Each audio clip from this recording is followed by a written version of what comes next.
Folks, good evening. Welcome back. So good to see you all again on this lovely, lovely Wednesday. I hope you are all doing splendiferous.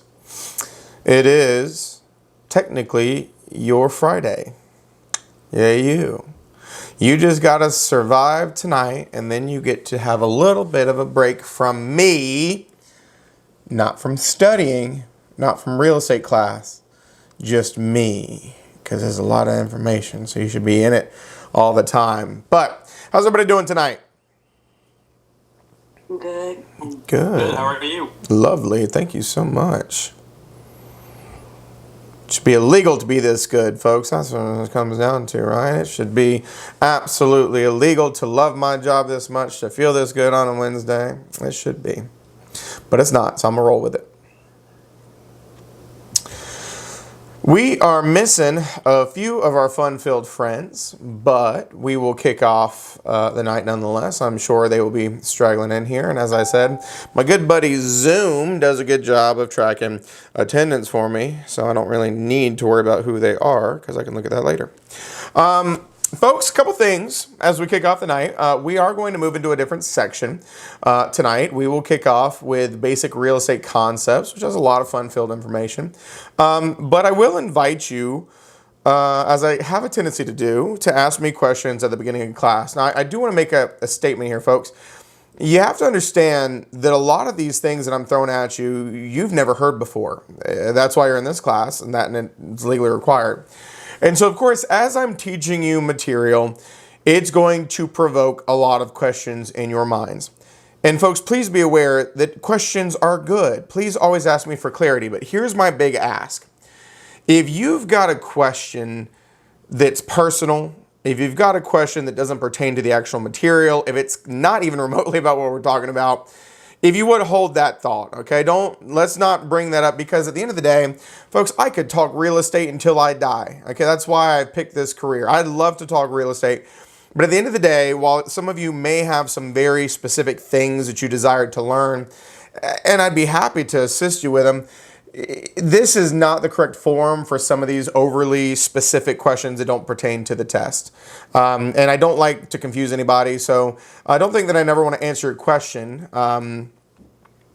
So what I'm trying to say is just make sure that if you're asking me questions, it pertains to the material. One other thing to be aware of, folks, there's a good chance I'm going to answer your question before you get a chance to ask it, right? You got to let me finish my thought first, because I'm really good at that. Like, people will raise their hand and then I'll say something like, oh, never mind, you just answer my question. But please ask questions. Just let's not go down too many squirrely rabbit holes with them. This is about the time that we really start to have these epiphanies of, oh, I want to know this, I want to know that, and happy to answer them. Maybe hang out after class to ask the more personal questions so it doesn't throw anybody off. But that being said, any questions, comments, concerns that I can answer for you fine folks this morning, now's a great time, because we're not in the midst of material. It's not going to derail anybody. Please feel free.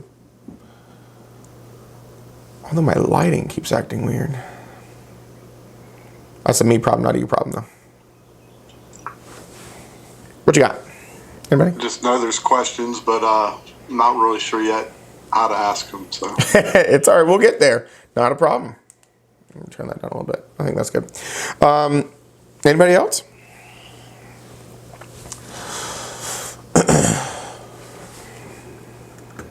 Probably similar sentiment as Rob, right?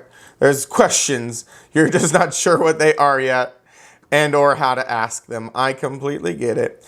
But don't you worry, folks. We will go into all of it. All will be revealed, as they say. Yeah, because I do have some questions, but it's going to be about what we're getting into tonight, only because I was looking at chapter 1 and 2. Yep. So, yeah. And as we get into it, feel free to ask the questions because it pertains directly to the material. Like I said, just make sure that you give me an opportunity to get there. And please don't, like I said, don't take this as you're not allowed to ask questions. I adore questions. I think they're a great learning mechanism, but just make sure that it is pertinent to what we are discussing.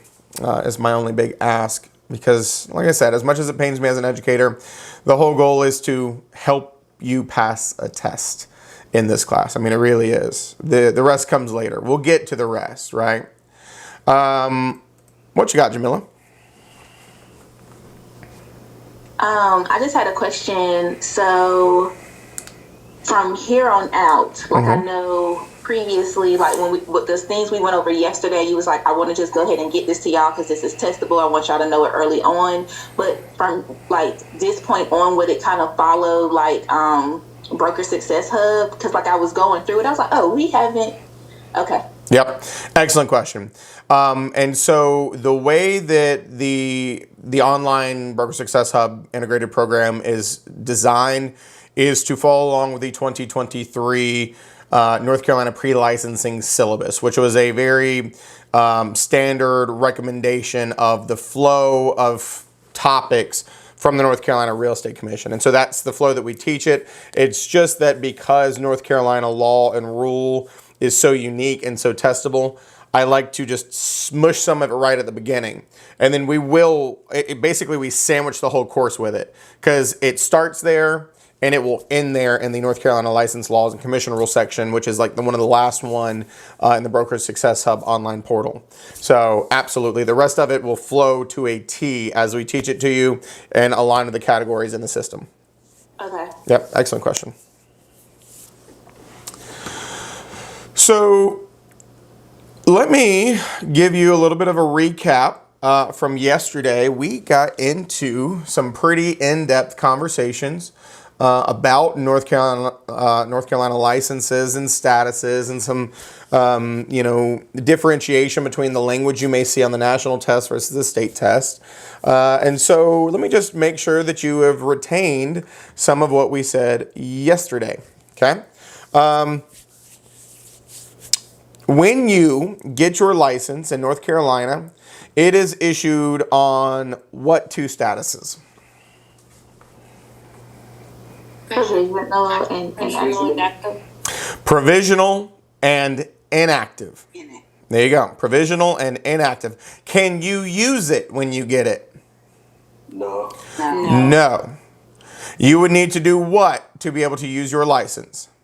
Affiliated with BIC. Activate your license, and as a provisional broker, the requirement to activate your license is to affiliate with a broker in charge. Somebody says, yes, I'm going to supervise them. Folks, there is no education required to start using it. All you have to do is affiliate with a BIC, and once you do that, you are activated and you can start using your license. As a provisional broker, you can sell 10 billion homes your first year. It doesn't matter.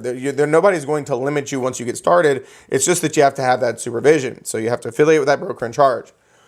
What does it take to move from a provisional broker to a full broker? 30 hours. 30 hours. 90 hours post-license. There you go. 3 30-hour post-licensing classes, 301, 302, and 303. And how long do you have to get those done? 18 months. 18 months. 18 months. You can do them as fast as you want, but you can only be a provisional broker for 18 months if you want to use your license in that regard. Okay? I'm feeling good about that. All that is great. What are the other names for full broker that you can see on the North Carolina test? Non-provisional. Non-provisional. Broker. And just broker, right? All of those mean the exact same thing. That's that synonym Toast Crunch cereal that we were talking about yesterday. Those all mean the exact same thing on the test. Please do not ever answer a question on the test that says non-provisional broker. You better read it as not. Don't you ever answer it like it's a provisional broker. Very, very, very different answers. Because what a provisional broker can do and what a full broker can do are extremely different. So let's talk about that now. If you move to a full broker, what did I say once you became a full broker that you have the ability to do in North Carolina? Buy and sell your own homes without being supervised? Well, buy and sell your own homes without being supervised. Now, technically, you don't even need a license for that. Work independently. Work independently as a sole proprietor. You can activate your own license as a full broker without a broker in charge. But then I went on to tell you what can't you do as a full broker, non-BIC, sole proprietor. Advertise. Trust accounts. And affiliating with other brokers. There you go. You cannot advertise your services in any way, shape, or form. You cannot affiliate other brokers, and you cannot have a trust account. No ifs, ands, buts, or coconuts. So a sole proprietorship can operate independently as a full broker, but in an extremely limited capacity, helping non-solicited buyers buy homes and collecting non-solicited referral fees. In other words, people who already knew you were a broker in the past reaching out and saying, can you help me buy? And you say, sure I can, and you can get paid. But you can't do listings, right? Because listings would require what? Advertisement. Folks, let me show you something here as we start off this day. I've already showed you the license law and commission rule book, but I want to show you kind of how the comment section works. Now, of course, I got to make sure I find the right one. And so I told you there's 3 sections in this book. And we're going to talk about it a lot down the road as well. Law, rules, and then laws and rules comments. So when you get to the comment section, which is right around page like 106, I believe, 102 maybe, 102. This is where they start giving you some layman's terms to help you understand and some examples. And so, if I'm not mistaken, it's one of the examples under the broker in charge rule. Let me see if I can find it and I'll show you what I mean here.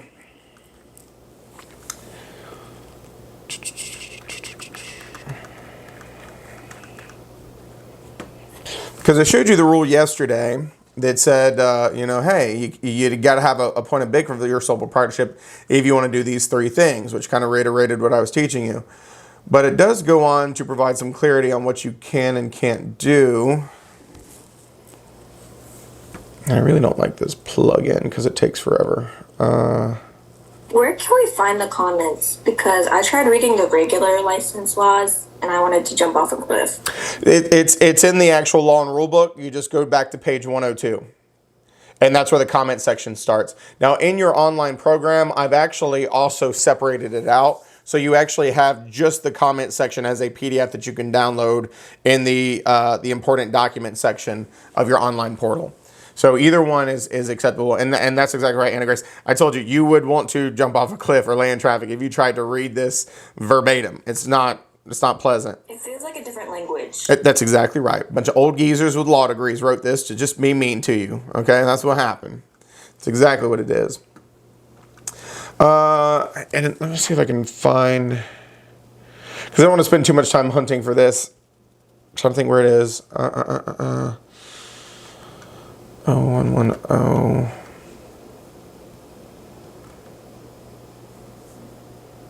And anything that you put in, Seth, will be in the GroupMe.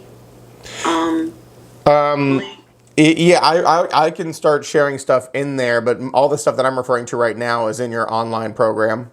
Right. Yeah. Here you go. Sole proprietors. In addition to each firm having to have a broker in charge for each office, most broker sole proprietors, including sole practitioners, also must be a broker in charge. Most, not all, which is why you can operate independently. Rule 58A.0110B provides that every sole proprietorship shall designate a broker in charge if the sole proprietorship, 1, engages in any transaction where the broker is required to deposit and maintain monies belonging to others, trust accounts. 2, engages in advertising or promoting services as a broker in any manner. Or 3, has any other brokers affiliated with him or her in the real estate business. And so here's where it provides the clarity. The most misunderstood of the 3 broker in charge triggering requirements for sole proprietor cited above is number 2, engages in advertising or promoting services as a broker in any manner. Acts of sole proprietor that trigger the BIC requirement under number 2 include, but are not limited to, placing an advertisement for services as a broker in any form or any medium, distributing business cards indicating they are a real estate broker, orally soliciting the real estate business of others, or listing a property for sale, which inherently involves holding oneself out as a broker and advertising.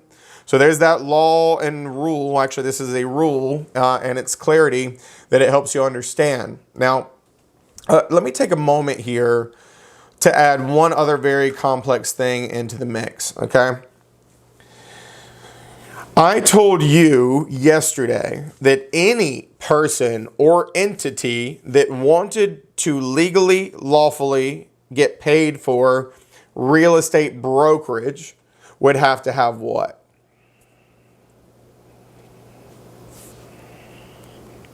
An active license. A license.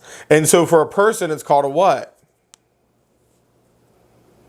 What do we call the license? A broker's license. Different statuses, but it's a broker's license. For an entity, this thing, it's called a what? Firm.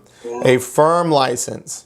And so let me just introduce one really unique concept in the mix. Now, don't get so caught up on this because we'll talk more about it later. But folks, there's a really common thing that people do when they get their licenses. And we kind of talked a little bit about it yesterday, right, when I was talking to Alex about some of the tax things. Some people, when they get their license, will create an entity, and the entity will collect real estate commissions, and then they will basically, as the owner of the entity, pay themselves a salary. Well, there is a special category of firm called an entity created for compensation purposes only. You can't pay your LLC unless it has a firm license. And the way that you get a firm license is by being a full broker. That's the only requirement, because you have to be the owner of the entity and a full broker, which makes you the qualifying broker. Means you can qualify your firm or your entity to get a firm license. Here's the point I'm trying to make. While most firms and most sole proprietorships more than likely do need a BIC to fully operate and function, an entity created for compensation purposes only is a special category that does not need a BIC. Because you're not advertising in the name of it. It is a single person entity, doesn't have a trust account, and it's filed as a subchapter S corp for tax purposes. So that's a very, very complex law or rule. And so I just wanted to go ahead and introduce it, let your brains wrap around it, and then we'll talk more about it down the road. What you got, Alex? So what is the whole point of becoming your own BIC and your own solo what's that word? Sole proprietor? What again? Yeah. What is the whole point of becoming that when you can just become a full licensed broker and still be under another BIC? Some people like to run the show. That's it. Oh, okay.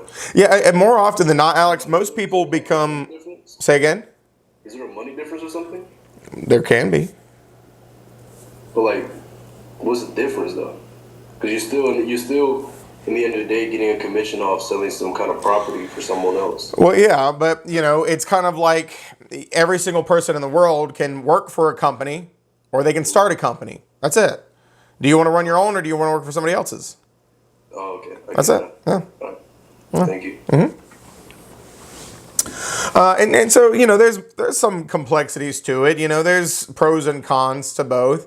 And of course, that gets a little more into the real world aspect of it. That's outside of the scope of this class, but there's reasons. So then we got into the licensing statuses, folks. What does it mean to renew your license? Pay your monies by June 30th midnight. How much money? 45. There you go. And so if you pay your money, your license is considered to be on what status? Active. Current. Currency keeps you current. Failure to pay expenses will make you Inactive.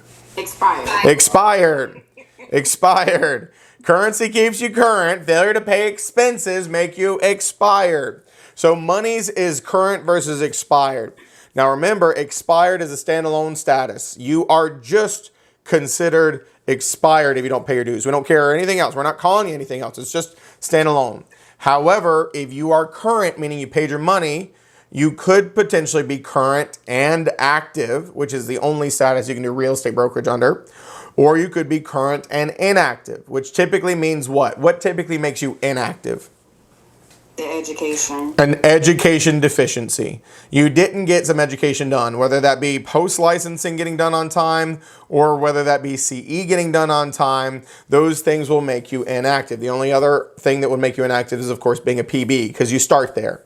Well, folks, what's the deadline for CE? June 10th? June 10th. June 10th every year? Yes, every year. After your Second renewal. every 2 years. In your second renewal year.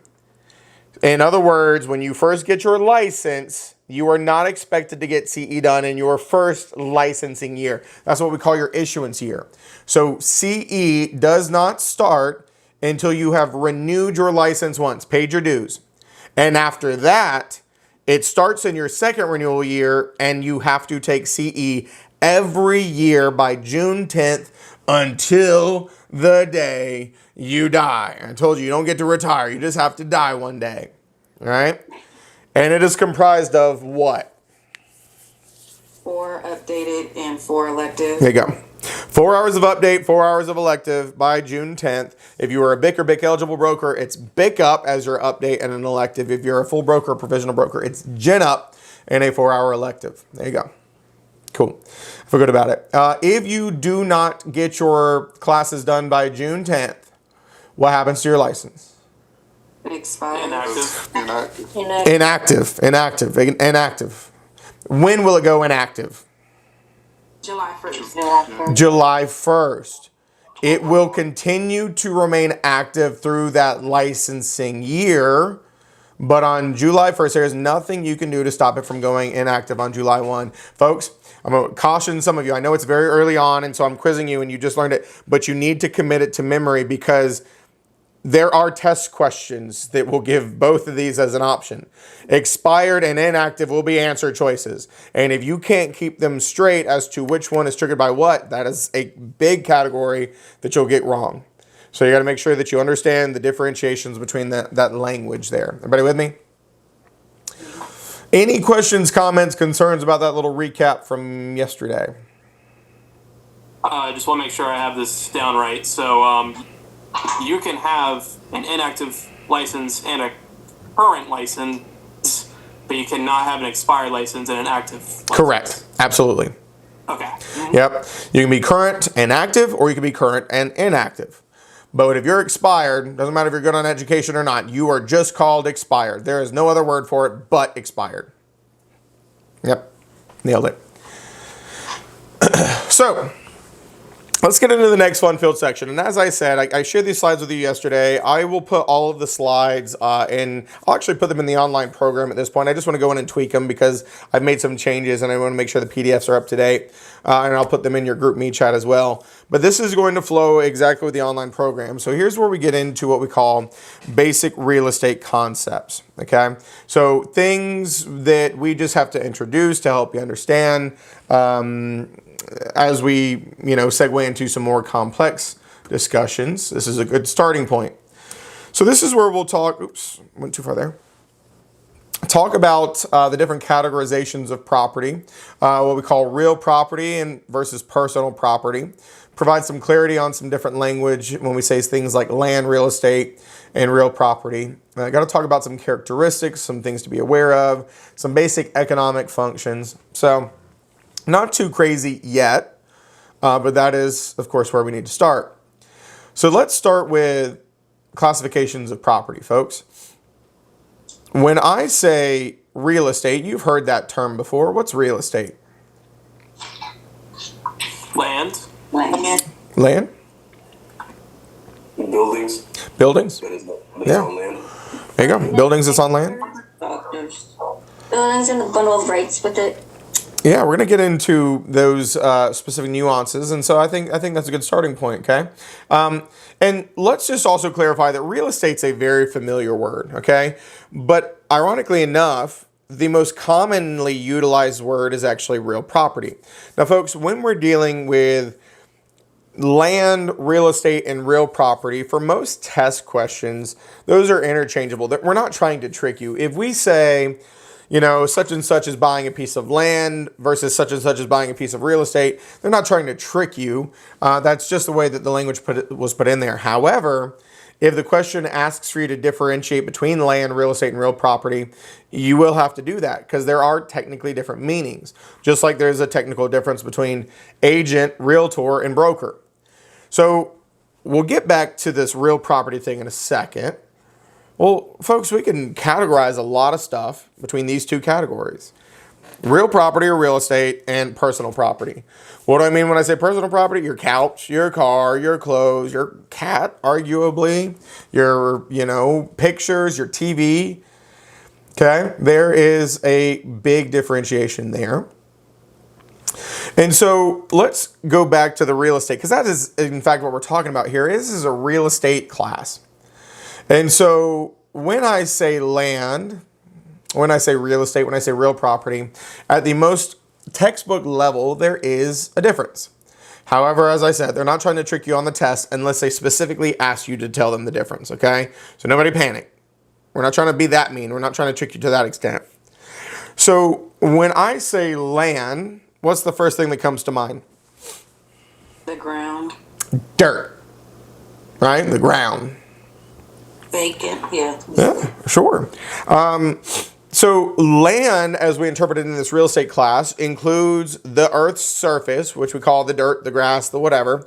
But land is actually said to include everything above and everything below as well. When you own the land, that is your dirt and everything below the dirt. That is also your airspace above it. So land is said to go down to the center of the earth and upwards to infinity, the heavens, however you want to articulate it. Well, what that means is when you own the land, you own the subsurface rights. Folks, y'all remember that old school show, and it was actually a movie too, The Beverly Hillbillies? Y'all remember that show? Some of you do. Some of you are like, Celicia, I'm ashamed of you. Come on now, just you youngins don't know. Listen, do yourself a favor later and Google The Beverly Hillbillies, okay? Because it was a hoot and a holler and a half. Here's the point I'm trying to make. The whole premise of this show was a hillbilly who was hunting like a possum or raccoon or squirrel on his property. And when he shot the ground, he hit it in just the right spot and oil came out of the ground. Well, that was his land. And so that was his oil. And he ended up making millions of dollars selling that oil to an oil company. And so they took their millions, probably would equate to billions nowadays, and they moved to Beverly Hills 90210 in California. And the hilarity ensued. So you do own any resources that are underneath your soil under most circumstances. Now, those subsurface rights can be severed. Now, one more piece of clarity here too. When I say air rights, it is your air, but not to the extent where you can restrict things like planes flying over, right? You can't be like, you planes get off my lawn, right? You can't do that, okay? But you do technically own your air rights, and I'll give you an example of that in a little bit. So land is everything on the earth's surface, everything above, everything below. That is land. Includes all the natural things that are on the property above and below. When we go to real estate, it's land as we just defined it, plus any attachments thereon. Also called sometimes improvements, because there are natural things that are attached to it, like we said, trees and shrubs and, rocks and whatever. But when you put an improvement, a man-made thing on there, that is part of the real estate. And so real estate encompasses land plus all natural and man-made improvements thereon. Both. So that is the definition of real estate. And you're familiar with the term real estate, but maybe don't think of it this level whenever we're talking about it. Like, oh yeah, the house and the land. Sure, same thing. So then there's one more upgraded version. And so ironically enough, even though this is a real estate class, the most common language that we utilize is called real property.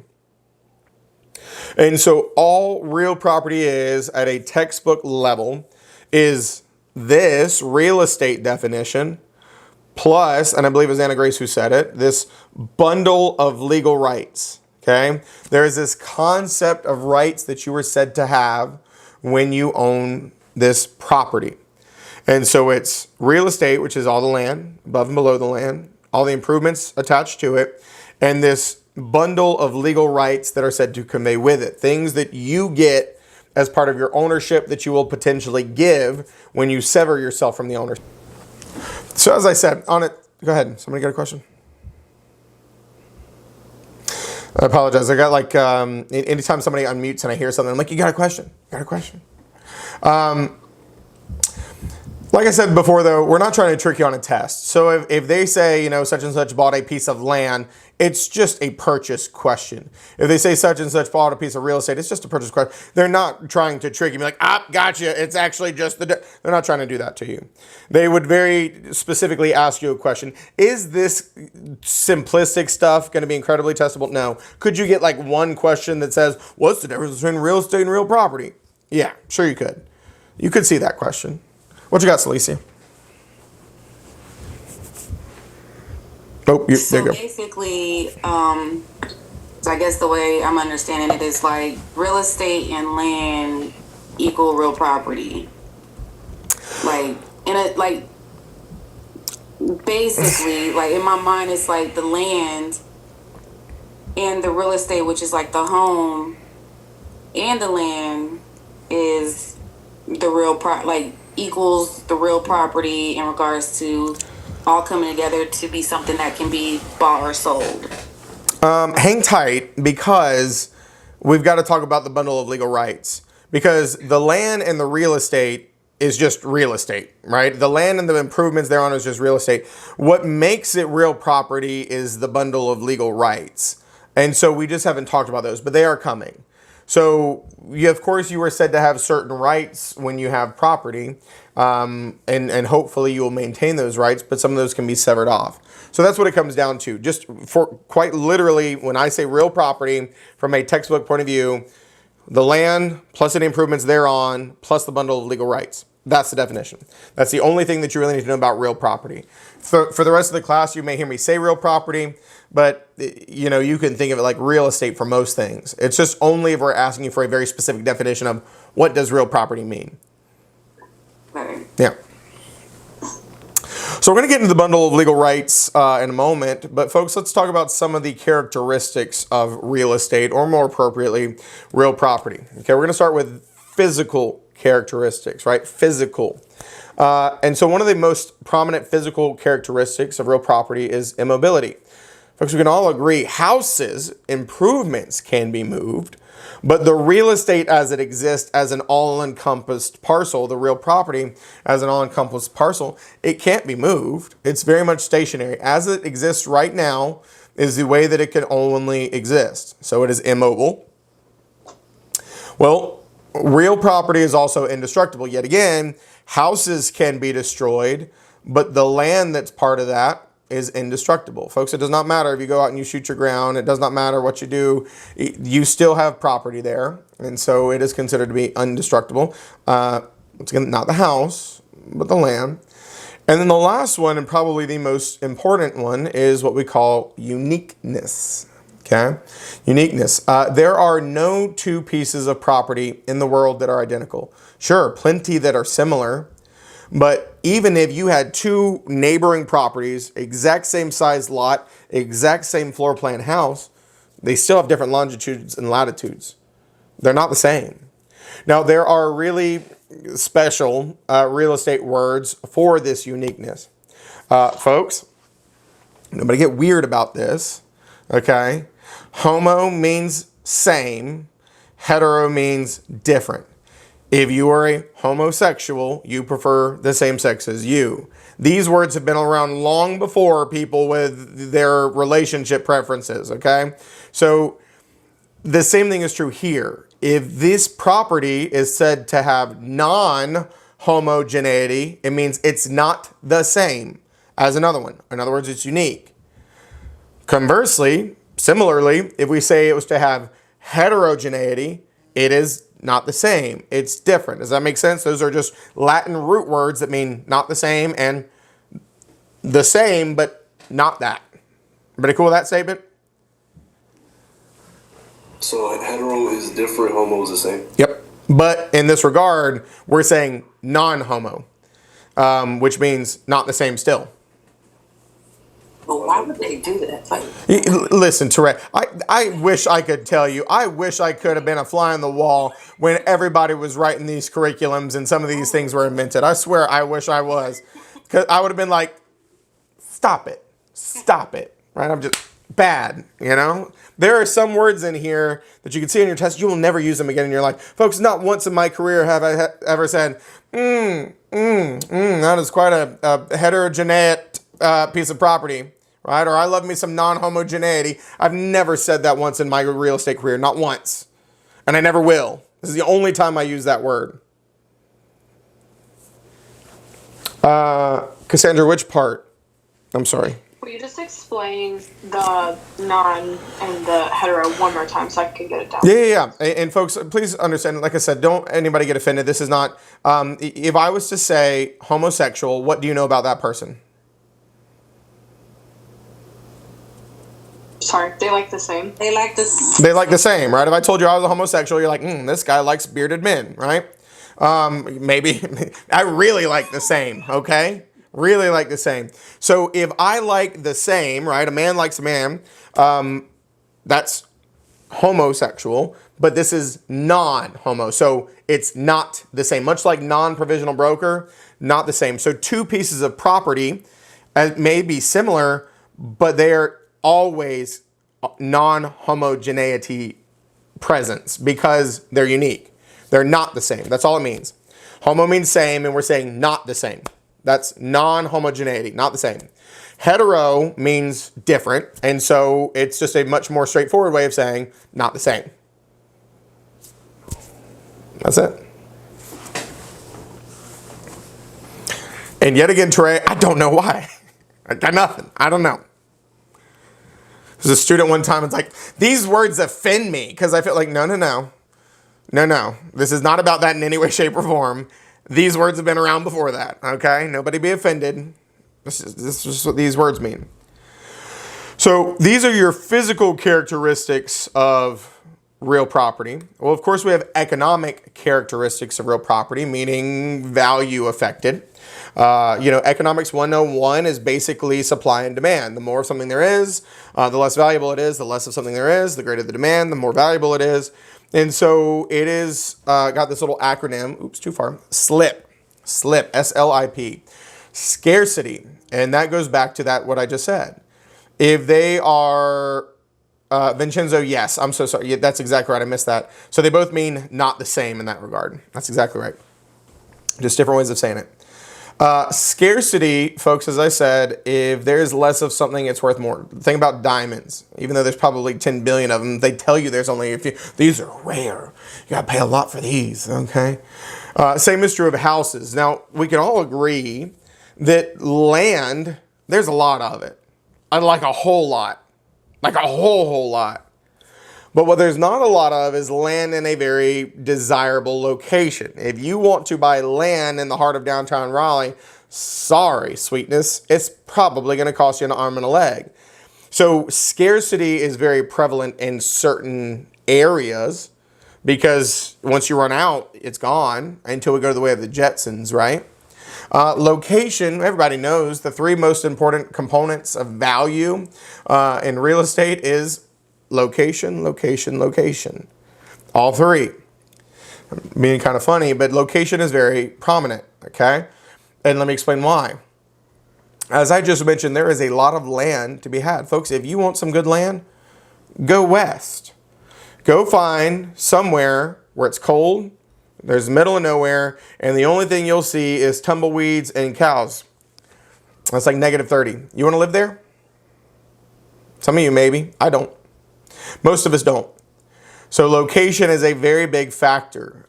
Because an area becomes very desirable, it would make the land more scarce in that area, and that would ultimately lead to an increase in value. Yet again, going into this economics. Improvements, of course, improvements means to improve the land. A house is an improvement. Infrastructure is also an improvement, like sewers, sidewalks, electricity. All of those are improvements. Because, think about it, if I offered to sell you a plot of dirt that you could put your tent on, or I offered to sell you a house, which one would you prefer? The house. The house. So improvements increase the value. The more people who can use it for the utility, the need, the desire, it is improvements that make it worth more. And then the last economic characteristics here is permanence. Real estate is considered a very permanent investment. It is not something that has ever historically dropped to like a $0 value. Stocks can do that all the time.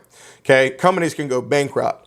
But as an investment, it is very permanent. They have a tendency to hold their investment well. They have a tendency to create benefit and other advantages from an economic point of view, even if the real estate is not doing top notch at the time.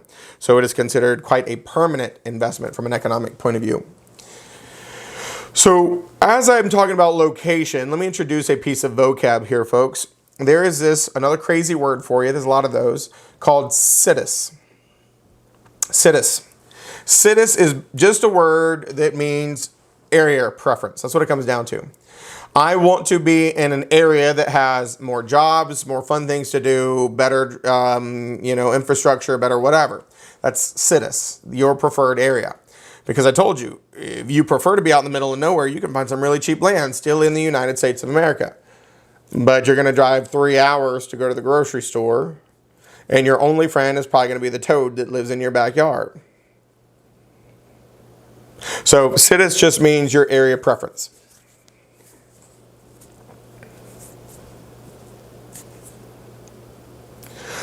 So let me introduce another economic concept here. And this is just an introduction because we really dive a lot deeper into this in the valuation section, right? When we talk about the value of real property. Okay, there's this concept called the concept of highest and best use. It is this presumption that a property has one specific use that would maximize the return on its investment over any others. Please understand that most properties are not always being used for their highest and best use, and that highest and best use can change. Think about like Briar Creek in like the Raleigh area. Once upon a time, that was all farmland, folks. Well, at a certain point, it no longer was producing as much money as a farm as it could as these infrastructure shopping centers. So let me give you another example. At RDU, there used to be a motel there, Raleigh-Durham International Airport. There's a motel. And it was not making a whole lot of money. There was really nobody staying at it, and it wasn't really that great. And so RDU made the decision that that land was no longer super valuable to them as a motel. So they leveled it and turned it into the parking garages. They decided that for them, in that capacity, those parking garages were the now highest and best use of that given piece of property. So it's just a principle that it's being utilized for its maximum return on its investment. Depends on the property, and as I said, it can change. And I have a question. Yeah. So just to connect all of the vocab back to itself, you could improve the best use of land by putting improvements on it. So like changing and restoring or whatever, like they did with the motel. Yeah, absolutely. In theory, you could. Let me give you another example, McKinney, because that's a good point. Folks, think about Disney World. Most of that was farmland and marshes. There is nothing you could put where Disney World is located in Florida that would make nearly as much money. It only created that highest and best use because of the improvements he put on there. For most people, that would have never even been possible or feasible because it was such a unique venture that he basically self-created his own highest and best use. Yeah. So, folks, let me ask you kind of an abstract question here. Because this is going to kind of segue into some of the other concepts we're going to talk about. If you own a house right now in a neighborhood, okay, I want you to think of you, and even if you don't own one, picture owning one in a neighborhood, like actually owning it. Can you tear down your house and put a restaurant in your cul-de-sac instead? No, you can't. No. Why not? It would decrease the value of the land. Zoning. Would decrease. Yeah. Zoning issues. Everything y'all said is absolutely true here. Folks, this is a very important thing to understand because there are some times where people get confused and like, well, I own it. I can do whatever I want. No, you can't. You do own it, that's great, but ultimately, every single one of us who own real property are bound by two different types of land use controls. What we call public land use controls and what we call private land use controls. So let's start with public. Some of you said zoning. That's public. The government has put rules that state you can't do this because it would disrupt the well-being of your neighbors. And so let's go back to that example I just gave. You can't tear down your house in a cul-de-sac because that area is deemed residential by the government. And they say only residences can go here. If you were to tear it down and try to put your restaurant there, they're going to come and they're going to fine you and or arrest you, because public land use controls is the law. It is actual use of police power to enforce restrictions that they want enforced. So when you say government, is a local county government? That's exactly right. Every single bit of real estate government, well, not every single bit, but zoning and then taxing that we'll get into later, it's very local. That is your town and your counties. Your cities, towns, counties, your local municipalities have these controls. It's not the federal government. It's very local in nature. Absolutely. Yeah. Now understand that zoning can change, and we'll talk more about that in the actual land use control section.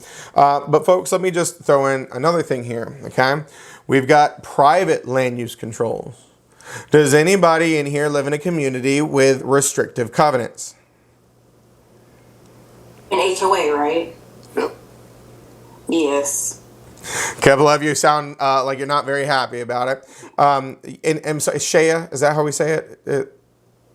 You're so close, Shia. Shea, dang it. I'm going to get this one day, Shea. It's okay. I'm sorry. So I want to provide some clarity here, folks, because that's actually the most common response when I say, do you live in an area that has restrictive covenants? Everybody's like, oh, like an HOA. Please understand that while they are very closely related, they're different. Restrictive covenants are a set of rules that are imposed by a private landowner, typically the previous landowner, and they have restricted the future use of all up-and-coming landowners down the road. And so the person who puts the restrictive covenants on your property is typically your developer. They buy the property, they put these rules on it, they record them, and now furthermore, there are these private land use controls on the property. The reason why I want to provide some clarity is that sometimes when they do that, they also create an HOA and draft up a set of bylaws. If created, the homeowners association is the enforcing body who would oversee and regulate the private land use controls. Here's the big point here. Even if you don't have an HOA, there's a good bet if you live in a community that was built anytime after the 70s, 80s, you probably have restrictive covenants. And restrictive covenants are very enforceable even without an HOA. Shea, right? Okay. Shea, do you have restrictive covenants where you live? I have really, really big ones. I live in Flowers, so yes. Oh God. Yeah. You got a lot. What's your least favorite one, Shea? Just tell me what you're mad about. What can't you do? I mean, it's ridiculous. Like, our trash cans can only be at the road for 24 hours. You know, there's some things that I do like you can't have, we're not allowed to park on the street unless it's like a holiday. So there's some things that's good. You don't have to worry about that. But there's a lot of things that just, you know, day-to-day life, and they will fine you. All of our mailboxes have to be the same. It's a lot. That sounds like a lot. Yeah, bless Flowers. Folks, here's the thing, okay? These rules, why are they there? Who put these rules? Let me rephrase that. I told you who put the rules. Why did they put these rules on the property? Why do you think? To keep the value of the home. To keep the value up. That's exactly right. So, there you go. There you go. So, when you're dealing with these restrictive covenants, please understand that these are both enforceable. Public land use controls are enforced by the government and police. Private land use controls are enforced maybe by an HOA if there is one, but if not, do you think there might be somebody else who can enforce private land use controls, these restrictive covenants, even if there's no HOA? Yes. Who? The county. County's the government. The state. That's the government. Previous landowner. The neighbors. Folks, your neighbors. Because these restrictions are on the property. They're called deed restrictions because they are recorded in what we call the public record to let the world know that these are the rules forevermore. And so let's say that you live in a community with no HOA and your restrictive covenants say you can't have chickens. If your neighbor decides to have chickens one day, you can file a civil injunction and take them to court and make Judge Judy force them to stop. You can. It's civil. It's not legal. You have to sue them in court to make them stop. Now, here's one thing to be aware of. You can't just go after one neighbor. So let me give you an example here. If there's 6 neighbors that have chickens and you're only worried about the one who lives right next door to you, sorry. You got to go after all 6. You can't go after one and single people out, but you absolutely can enforce them. What you got, Michael? So this is one of the complaints I have. I have a few HOAs I deal with. I've seen this a lot recently where they have basically you can't put anything in the center of your garage. So if you have shelving or anything, it has to be on the outside perimeter walls of the garage. I've seen this in 2 properties recently. I'm assuming because when it opens, that means that people have to stare at your shelves? Is that the... I guess, but they're basically saying you just can't have like a full garage of stuff. Like it has to be able to pull a vehicle. Like you can't use your garage as like typical storage. It has to be used as a garage. That's nuts, man. That is absolutely nuts. Now, folks, these things, because like some of you are saying, sometimes they just go absolutely crazy. But let me help y'all out, folks. If you are dealing with a property and you don't like the public or private land use controls, what's the solution? Don't live there. Don't live there. Well, I got a question. Can you get can you have HOA, like can you get yourself a team that works with HOA approval for anything that you want to do, even though your HOA doesn't approve it? No. Okay. Yeah. Most of them are retirees that have nothing better to do than make your life a living hell. I mean, let's just go ahead and put it out there. And so you can always request exemptions and things of that nature, but you typically have to go through committees and, you know, anything that is not ideal for the community will get turned down, but it's all on a case-by-case basis. What you got, Celicia? So I guess I wanted to like touch on like I want to say like confirm the even without an HOA because we have an HOA now, but the house that we came from we didn't have an HOA there, but we had our back because we were at the end of the cul-de-sac. We had our basketball goal kind of like in the street, but not in the street, just at the very end. And someone had basically reported us for having it out there, even though it was completely out the way. And then the city sent us a letter in the mail stating that we had a certain time frame to remove the basketball goal or we would be fined. Here's the clarity for you. There could have been something in the zoning ordinances that state that you can't have one on what is deemed a public road. And so it is still possible to get the county involved if they have a rule in place that would address that. Now, if they don't have one, then it would have been civil. But it is very possible that it was considered a public road, and as such, they were able to get the county involved to send you that notice. Okay. Yeah. Bo, you had a question. Did I answer it, or you still got it? Oh, you're muted. Yes, I do. I have the same question since for the HOA problem.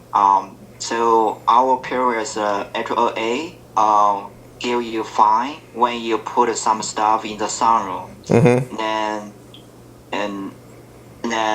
I don't know. Is there any other solution except we move out of there, or? If this is where I'll remind you, folks.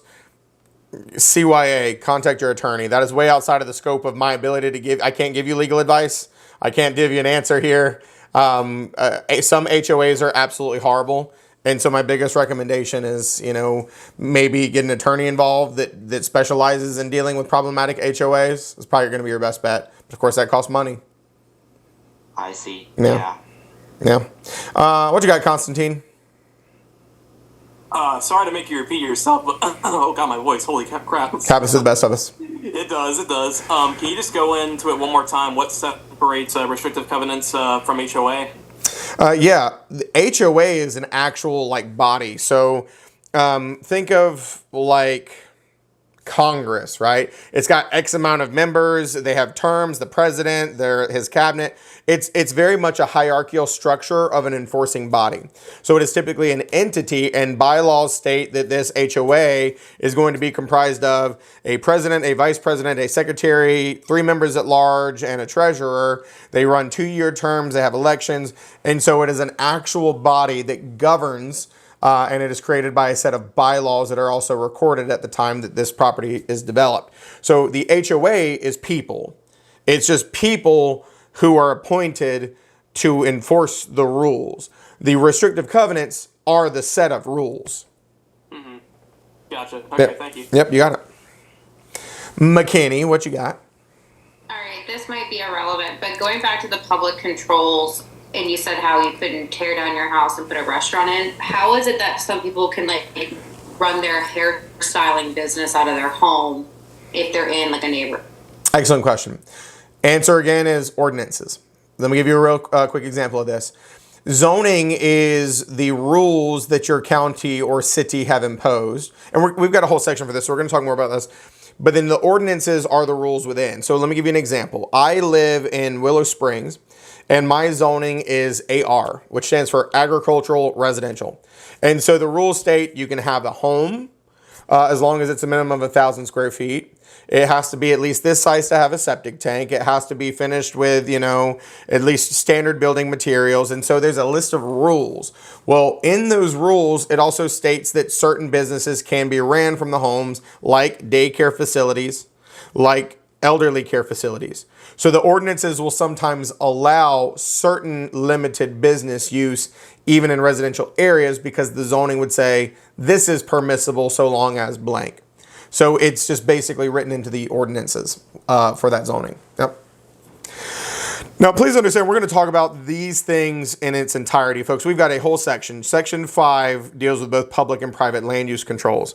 So I'm just trying to help you understand kind of what they are as we, get into some of these other topics here. But we do have a whole entire section on this. So when we're dealing with real estate as an investment, I already told you that there are some good benefits above and beyond what you may even realize. When you own real estate, there are certain things that are tax deductible, which is great. They can provide cash flow, which is great. They do have a tendency to appreciate and kind of keep up with the price of inflation, which is great. And because of their permanence, they very seldom lose their value in its entirety. The biggest disadvantage of real estate as an investment is it lacks liquidity. Lacks liquidity means you can't turn it into cash like that. Stock options, you can click a button and you can turn them into money pretty quick. You may not get top dollar, but they can be converted really fast.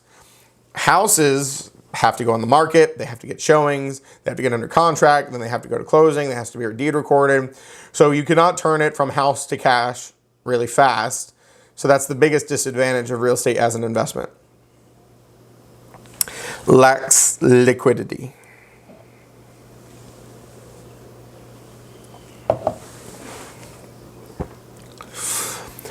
So a lot of different pieces here. And as I said, this section, folks, you're going to get a couple, odds and ends questions here.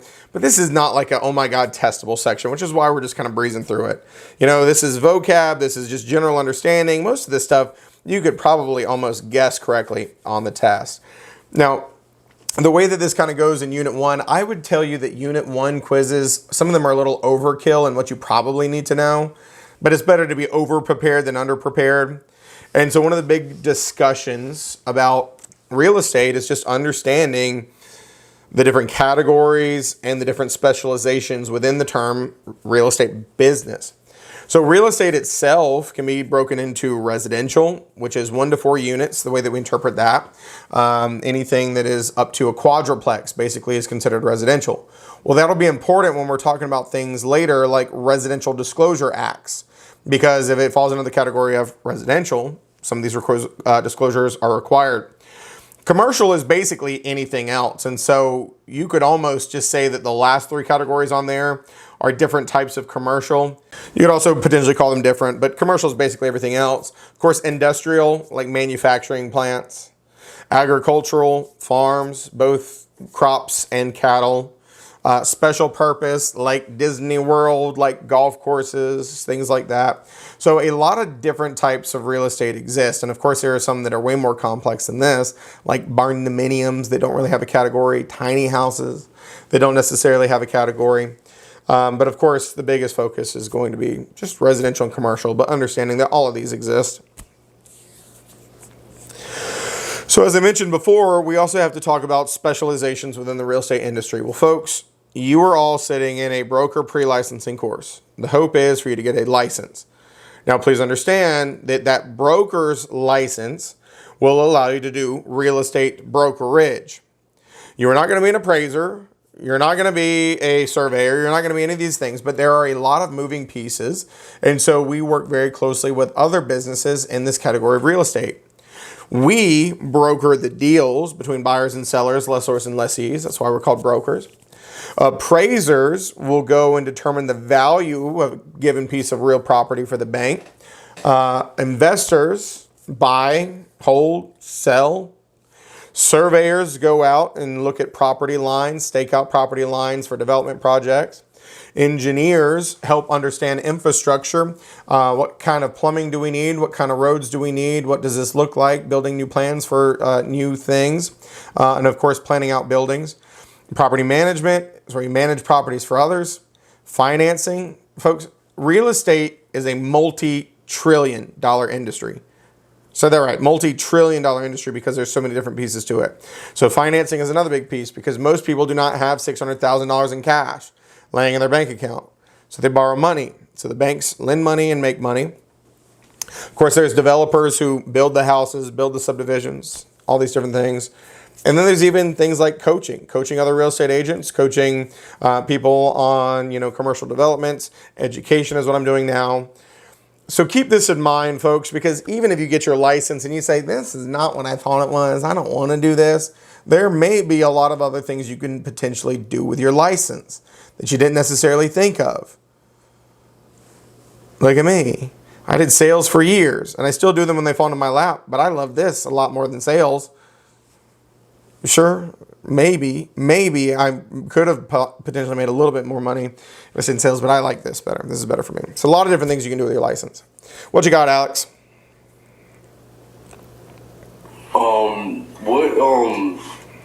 As an investor for real estate, what is the best way to become an investor in real estate? Because I heard you could get into that field without having no money. How does that work? Like talking about like using other people's money to get into real estate and then sell that property because it's going to be your own deed, meaning as you're not going to actually need a license for it because you're just selling your own property with other people's money. How does all that work? Not the class for it. No, okay. Yeah. Sorry. Yeah. Like I said, focus on getting the license. There is 10 million real estate investor groups when you get your license that you can join. There's one in the Triangle called TRIA, Triangle Real Estate Investors Association. That's where you want to go and learn, but you got to get your license first to participate with these people. And so they will teach you all the tips and tricks. This is introductory. Okay, you got to crawl before you can walk. You got to walk before you can run. And so we got to focus on passing the test first and foremost. So I've already told you about the economic aspect of real estate. Of course, supply and demand. The more supply there is, the lower the demand, and so the value goes down, and vice versa. The more scarce, the less of the supply, the value goes up. And so there's what we call the equilibrium price, where things kind of are in that sweet spot of supply and demand. And this can shift from a seller's market to a buyer's market and then back and forth, depending. Nothing too technical here that you need to memorize. We all kind of know the basics of supply and demand. And so there's just one more graph in there to make you feel warm and fuzzy inside. Which leads us to the first kind of break in these categories. Land, remember, the Earth's surface, everything above, everything below. Real estate is the land plus the improvements thereon. both man-made and artificial. And then real property is all that plus what we call the bundle of legal rights. We're going to get into that in this next section. Situs just means area preference, where you prefer to be. Chattel hasn't come up yet, and so I probably need to move that. So hang tight on that word chattel. I'll teach it to you in a second. And then, of course, we also talked about the economic versus the physical characteristics of real property. Okay, economic versus physical characteristics of real property. Now, here's a little word of caution, folks. As we get into this next little segment, it gets harder. Not, oh my God, harder, but here's one thing that I will tell you. This is the first real section where people start to be like, oh, I don't like this. But the more you talk about it, the better it gets. I would argue that everything that I'm about to teach you in this section is extremely straightforward. The hardest part about it is it's very abstract. Okay, very abstract. You've probably never heard 70 to 80% of everything I'm about to teach you, which makes it really hard to grasp because there's not much to associate it to. Not hard, abstract. Everybody with me? So we're going to get into understanding ownership, how ownership is transferred, what the word estates means, and kind of clarify those bundle of legal rights in this section. Okay, a lot of different things to break apart here. Now, as I said before, there is a technical differentiation between land, real estate, and real property. And the biggest focus in this class is, of course, the term real property. And I said that is the land plus the bundle of legal rights. Or, I'm sorry, the real estate plus the bundle of legal rights. Well, let's talk about these bundle of legal rights, okay? By the way, if you didn't know this, we love our acronyms in real estate. There are so many abbreviations that I will throw at you, but I will teach you what they mean because otherwise it doesn't do you any good. So, one of the ways to memorize what we call the bundle of legal rights is deep sea. Sounds like deep sea fishing, but instead of S-E-A, it is just the letter C, deep sea. So when you own real property, you are said to also own these bundle of legal rights. Now, folks, there's a reason you see that bundle of sticks right there. Back in the day, they would actually bundle these sticks together when they were transferring real property, and it was symbolic of the bundling of the these legal rights. Now, as you might imagine, when you look at that bundle of sticks as it's tied together, there's really nothing stopping you from untying it and taking a stick out, is there? No. And so just like you can remove a stick from that bundle, you can remove a right from this bundle. These are what we call potentially severable rights. So deep sea, right of disposition, exclusion, enjoyment, possession, and control. Let's start with the first one, the right of disposition. It says the right to sell or dispose of the land. Folks, you cannot take your real estate and throw it in the garbage. That's not what we mean. What you can do is you can sell it. You have the right to transfer it, will it, gift it, sell it, whatever you want to do with it. That is the right of disposition. When you own real estate, you have the right to sell it to somebody else. Does that make sense? Mm-hmm. Right of exclusion. Folks, right of exclusion says that, well, you own it, and all you have to do is tell other people they can't come on it, and they can't. So you can put a no trespassing sign in your yard and say, don't come on my property. That's the right of exclusion. Right of enjoyment is kind of an interesting one. Folks, when you hear this right of enjoyment, you're probably like, oh yeah, this is nice. I'm really enjoying this. This is great. It's not what we mean. Right of enjoyment means that you have the right to use the property to whatever extent you're allowed without interference from others. So as an owner, that means that you get to continue to own it without somebody trying to say that they own it. If you are a tenant, and we'll talk more about this in a second, that means that you could enjoy your tenancy without anybody trying to come and absolve it. What you got, Caleb? I've I've also heard the term use of quiet enjoyment. Is that the same thing? Yeah. For all intents and purposes, quiet enjoyment is the same thing. Now, when we're dealing with this, it's easier just to remember for this acronym as just enjoyment. But when we get into deeds and what we call the covenant of quiet enjoyment, very similar concept. It means that nobody else can come in and obstruct your right or try to claim superior title in that regard. Absolutely. Yep. Thank you. So let's talk about the P on here, folks. Possession, okay? Not the charge you get if you're hanging out with Snoop Dogg. Okay, that's not the kind of possession we're talking about. Possession is occupying the property. If you have possession of it, you're in it. That's all it means. To be in your house is to be in possession of it. It's not like you can put it in your pocket, but you can be inside it. And then the last one is control, and that is control of the property and its profits. So you get to decide what you do with the land. Now let me explain how severing these rights works. Okay, how severing these rights work. I want you to think before you answer this, because some people have a tendency to answer this too quick, okay? If you are currently renting an apartment or house and you are a tenant, listen to me. Do you own that house or that apartment? No. No. There is somebody called the landlord that owns it. So here's the point we got to get you into, okay?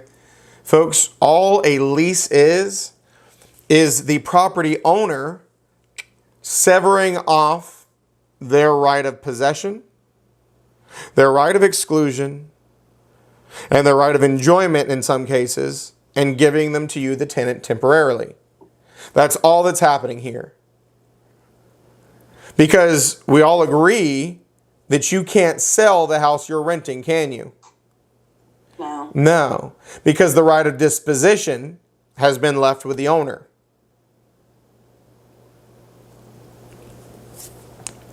Jalen says, does all of this cover squatters as well? Let's not go down that rabbit hole. It's not testable. We will talk about somebody who is a, not the word squatter, why can't I think of it?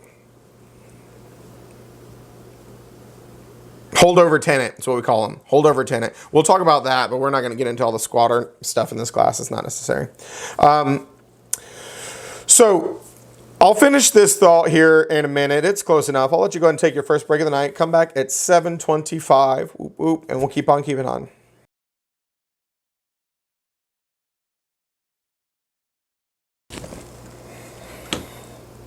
Sorry, I had to find the unmute button. Yeah, for sure. I'm just really trying to drill this inactive, current, uncurrent. So there's technically only three things you can be: expired, or you can be current and active, or current and inactive. Current inactive, but yeah. Okay, cool deal. Yep. Thank you. Mm-hmm.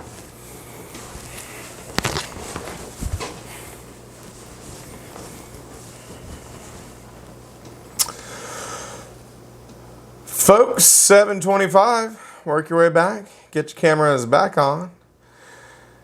And we will torture you teach you some more. Just kidding. Just kidding. Look, consider yourselves lucky, folks, okay? Like, I know this isn't the most fun thing in the world, but I had to teach an in-person ethics class today. You just imagine, okay? Just imagine what it's like to take an ethics class. Doesn't that just sound like a hoot and a holler? Yeah, ethics. Is that like the ethics class? That would be considered like an elective hours course? Okay. Yeah, nailed it. It was a 4-hour elective that was based on Code of Ethics for NC Realtors. It was indeed. Folks, got a couple cameras. Make sure you get those back on so I can count you as present and I don't have to karate chop you out of the meeting. So we're talking about this bundle of legal rights, and I gave you this little acronym here, this deep C: disposition, exclusion, enjoyment, possession, and control. Now, I told you it is where these can all be severed. And so if you are a tenant, you have been given at least the right of exclusion and the right of possession, because the owner is not living in the house, so they don't possess it, you do. And we can all agree that if the owner has given you the right to rent that house and live in it, can we all agree that the owner can't just barge in your front door and be like, sorry, I ran out of milk, let me just get some from your fridge and just fill it up, right? They can't do that, can they? Now understand that that's because they've given you the right of exclusion. Now, of course, for clarity, you cannot stop the landlord from coming under every circumstance. Most leases, they write it in that they have a right to come inspect it with a certain period of notice, or that they have the right to come in under emergency situations. So it is very commonly still put in the lease that they can come in. They just can't barge in unannounced under normal circumstances because you have that right of exclusion. When I say that you can have the right of enjoyment, well, you do, in theory, have the right of enjoyment as a tenant too, because what that basically means is you currently have the right to be in possession of the property, and your lease agreement says that nobody should come in and mess up that right to that lease. So quiet enjoyment could be a right that the owner has where nobody's trying to disrupt their ownership, and it could be a right that a tenant has for nobody to interrupt what we would call their leasehold estate or their current tenancy. Now, I've already said all these things. This is just for you people who like to see it on paper. Right of disposition stays with the owner. Okay, you will never give the right of disposition to a tenant. They don't have the right to sell your house. Only you do. So this is something that only the owner has.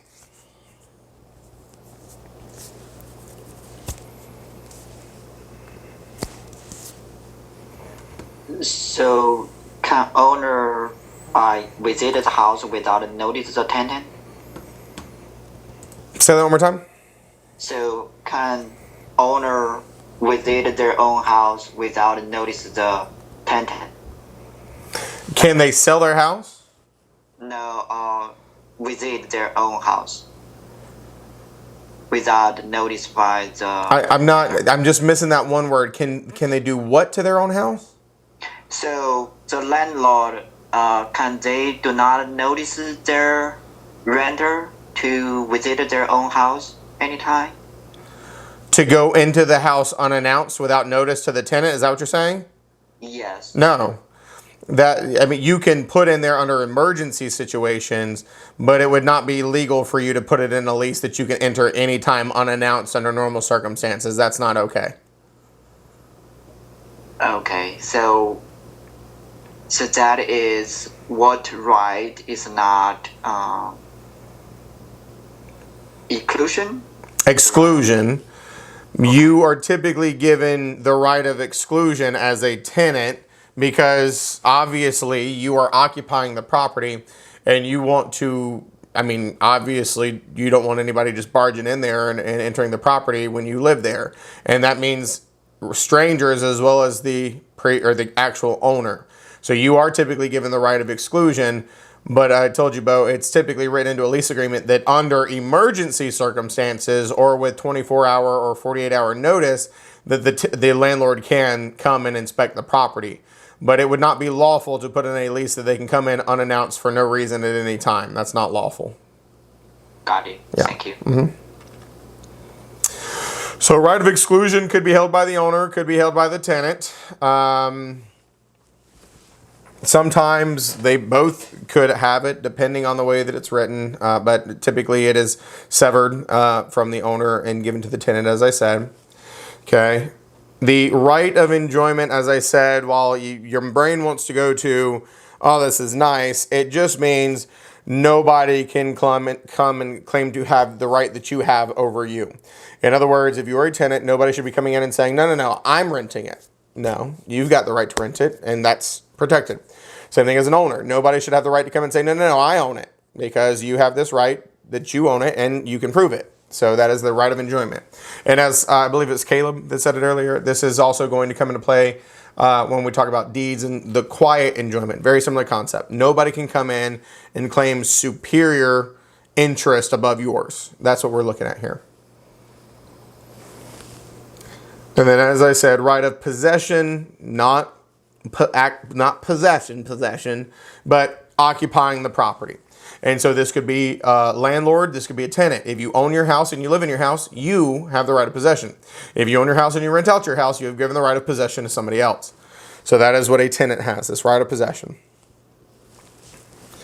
So that is the D-E-E-P part of deep sea. And then, of course, the last one is just the letter C, which I told you is control.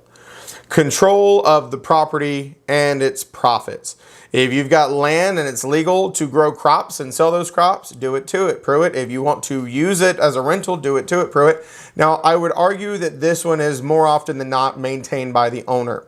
Because let's be honest, folks, as a tenant, you can't even cut the bushes outside without permission of the property owner. You can't repaint the walls. You can't do any of that nonsense. That's right. Tara says facts. Can't do it. Okay, not allowed. So typically this is held by the owner, but that is what we call the bundle of legal rights. So now going back to Celicia's question earlier about, well, what makes it real property?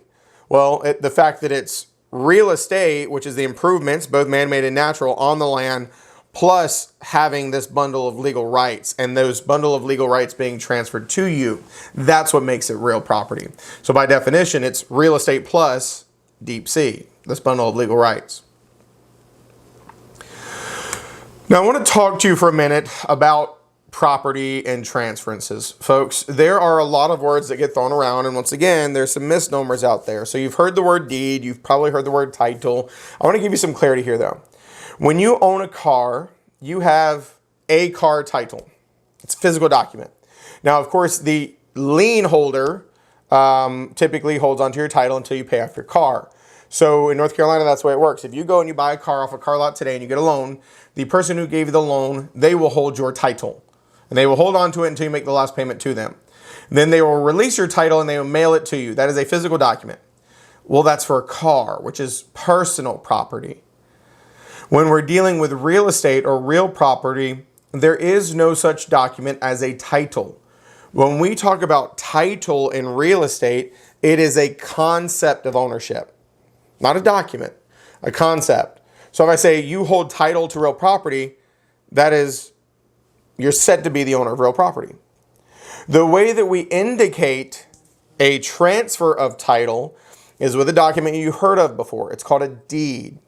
So the deed is the actual documents that show that title has transferred from one owner to a new owner. These deeds are also typically recorded in what we call the Register of Deeds. It's basically the public record. So you can go down to this, it's a place, even though there's an online index, it's a place called the Register of Deeds. It is always located at the county courthouse. And so it is basically historical records of very important documents that we want the public to know, like transfers of ownership or deeds. Also, things like death certificates, marriage certificates, things like that as well can sometimes be stored also. So the deed is the document showing transfer of title. Now let me say that again. There is no such thing as the deed.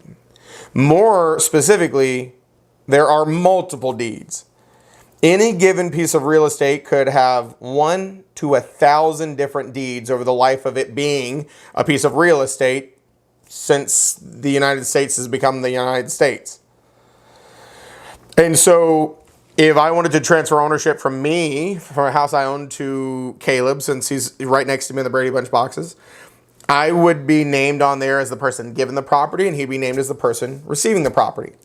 And so down the road, when Caleb wanted to sell it to Alex, who is right beside him on my screen, that would now require a new deed that showed that Caleb was the seller of the property, the giver of the property, and that Alex was the receiver of the property.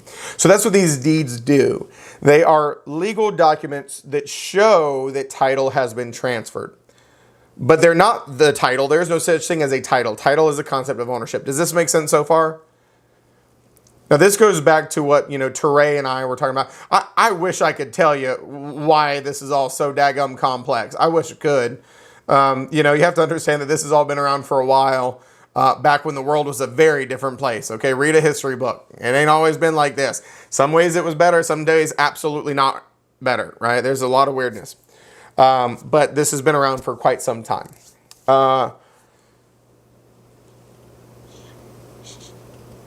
Shia. Good job. Oh God, I was panicking. I'm like, you didn't react to it fast enough. I'm like, is it? All right, yeah. Yeah, you did good. So for my question is, so like for the deed, like my house was previously owned by somebody else, so they would be the grantor and I would be the grantee. But if I have a mortgage loan, does the bank hold that, so or they're not part of this deed process? Hold that thought.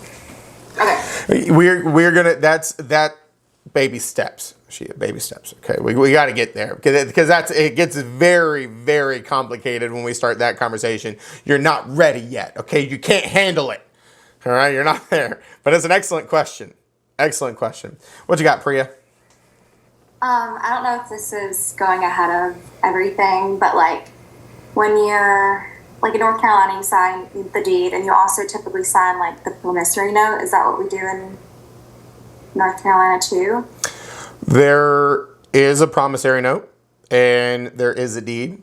And the promissory note is signed by some parties and the deed is signed by some parties, but it's very specific which ones sign and which ones don't. And then some of them are recorded and some of them are not. So to answer your question, are there deeds, promissory notes in North Carolina? Yeah, absolutely. But you'll get the full facts of it later. What you got, Alex? What would be the steps if you about to buy a piece of property and the deed is lost? Is that ever possible? Under normal circumstances, no, because during a normal transfer and sale, it's recorded, and the Register of Deeds, as I said, is a physical place. And so there are these giant books with documents that sit there. Now, there are some random counties where those rooms have caught on fire. But like, for instance, Wake County has done a really good job digitally categorizing things over the past like 100 years into an online record. So it does happen, but it's very rare. And it would just involve what's called a suit to quiet title. And we'll talk about that in a little bit, where you basically try to prove your claim of ownership to a court of law since your document doesn't exist anymore. Yeah. What you got, Jamila? Okay, I just want to make sure that I'm understanding this right. So, a deed is a physical document. Yes, okay. But like when you purchase a property, you don't see all the previous owners. Like, remember how you were saying like that one document would have like multiple like previous owners on it? So when it like gets registered, is that when it gets updated, or like, I know let me ask you something, a question. When did I say that one document would have multiple previous owners? I thought you were saying that like, okay, maybe I heard that. It'd be different documents every time. Different deeds every time. The reason why I had to ask that is because there is a document that we will talk about in a little bit that would name all of them that the attorney found, but we haven't talked about that yet. So I just want to make sure that you weren't like watching a video and like thought that I said it. Or anything like that. But to answer your question, there is a new deed drafted up every single time that somebody transfers the property. And we are always naming the giver of the property and the receiver of the property on each one. Okay. Mm-hmm. So the property has multiple owners. Had multiple owners. Yeah. Right. Because well, even if you buy new construction, folks, understand somebody owned that land before you, didn't they? You see what I'm saying? So these conveyances have been happening for hundreds of years. So somebody owned land and they subdivided it and sold some, subdivided it, sold some, subdivided it, sold some. So there are a lot of old owners. Most properties have anywhere from, 15 to 300 previous owners. If you go back far enough, there are actually deeds that date back, and I'm not a history major, so I don't, like the King of England who granted land ownership to people who were coming to colonize it, or however the heck that happened. I teach real estate, not history. Don't come at me, bro, but you see what I'm saying? Yeah. Yeah. Okay. Yeah. And we're going to get into a lot of specifics here. So Priya used the words grantor, grantee. So let me incorporate these into the lesson now. There are a lot of or and E words, a lot, okay? And so here's what I need you to drill into your brain. The or is the give or, and the E is the receivee. And so in this example where we're talking about a deed showing the seller who is the previous owner transferring title to the new owner, the buyer, that means the seller is the grantor and the buyer is the grantee. Giver of the ownership, grantor, receiving the ownership, grantee. Does that make sense? So that's what we name them as on this deed. And so understand, we'll talk about this later, every single deed should link back to the previous one because the deed, right, the most recent deed, the named grantor should have been the grantee on the previous deed. And then the grantor on that one should have been the grantee on the previous deed before that. It's what we call chain of title. All of them should link together. And that's part of title searches. We'll get there. We're not there yet. Is everybody okay with what I've said thus far? So let me introduce another level of complexity with some of the language here, because I did this yesterday and I kind of provided you some clarity on, you know, differentiations between agent, broker, and all that stuff, and realtor. And then I also talked about on night one, I believe it was, mortgages. So there are a lot of or and e words that can be utilized on the test. Here's some. Let's talk about a few of these. A devise is when you grant somebody real property by way of a will. Somebody dies and leaves you real property, it's called a devise. So the person who owned it, whose will it is, would be the devisor. The person who received the property by way of a will is the devisee. Well, we just talked about grantors and grantees on the deed. Well, we've been talking about relationships between, like, you know, buying and selling, lessor, lessee. So if we're dealing with the lessor, lessee, who do you think is the landlord and who do you think is the tenant? The landlord is the lessor. There you go. The landlord Is the lessee. Say it again. The tenant is the lessee? Mm-hmm. There you go. Because the owner is giving that lease to the tenant, which is that right to have possession, the right of exclusion, and the right of that enjoyment for that tenancy. So the lessor is the landlord and the lessee is the tenant. So let me throw a curveball into the mix, folks. Makes sense. If I was to say mortgagor and mortgagee, who's the mortgagor? The borrower. The bank. The person that's giving it. Mortgagor. Giving what? It was an asterisk by itself. Giving the one that's giving the loan. Yeah. Let's talk about this, folks. I backtracked. Rob was on it. Folks, here's the thing. The mortgage is not the money. The bank gives you money, the loan. That's what they give you. You give the bank the mortgage. A mortgage is a security instrument that says that you agree that your home is collateral for the debt. So the borrower is the mortgagor, not the bank. The borrower is the mortgagor. The other way to think about this is the mortgagee is never me. You as an individual will never be a mortgagee. The bank is the mortgagee because you gave the bank the mortgage. Does that make sense? And that is extremely testable. They will use those on a test sometimes and they'll say such and such something something mortgagee, and you've got to be able to tell who that is. Or they will ask you, in this relationship of a mortgage, you know, would the bank be considered, you know, what would the bank be considered? And they'll give you different options. So the mortgagor is the borrower because you give the bank the mortgage. They give you money. Does that make sense? So, of course, this also goes into play with other things, like when we're talking about sales contracts and offers and things of that nature. There is an offeror and there is an offeree. Well, folks, who do you think the offeror is? The one who is trying to buy the house from someone. The one who's trying to buy the house from someone.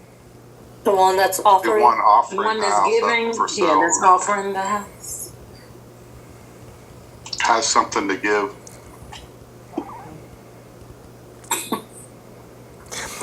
Folks, that was a trick question, and here's why. A lot of times people immediately think, oh, the buyer is the offeror, right? Because buyers put offers on properties. Well, here's the thing. There is nothing stopping a seller from offering to sell. So it's quite literally whoever sends the offer. If the buyer sends an offer, the buyer is the offeror, the seller is the offeree. If a seller offers to sell or sends you an offer, the seller is the offeror and the offeree. Which is why in this kind of relationship, we can't say that one is this, one is that. It depends. Because let's say that, yeah, the buyer is the offeror, the buyer sends an offer over to the seller. Folks, you ever heard of a counteroffer? In a counteroffer situation, the roles change. So the seller would have started off as the offeree, and the buyer would have started off as the offeror, but once the counteroffer happens, it changes roles. Now the seller is the offeror, the buyer is the offeree. So when we're dealing with stuff, you can't just think so loosely as, oh, buyer versus seller. It's more complex than that sometimes. Optionor is a person who gives an option. We'll talk about options later. It is what's called an option to purchase contract. So the giver of the option is the optionor. The receiver of the option is the optionee. And then there are different trust relationships. We'll talk a little bit about trust. Trusts are a legal arrangement. There's typically three parties to a trust. There's the person who sets up the trust. It's called the trustor. The person who oversees the trust, it's called the trustee, and that trust is maintained on behalf of another person called a beneficiary, the person who's getting the benefit of the trust. But the trustor is the person who set up the trustee is the person overseeing the trust. We'll talk more about those later. This is not the only time you'll see these, but here's an introduction to some of the ors and es, not to be confused with Eeyore from Winnie the Pooh, but the ors and es in this class. So, everybody still okay? Hold on, let me scroll through all these faces to make sure none of you are crying. Jennifer gave me a thumbs up. I appreciate that, Jennifer. It's like you knew you were on the second page, Jennifer. Right, as soon as I scrolled over, she's like, he's coming to look for me. Yeah, you're good. Okay. Candace said thumbs up too. I like that.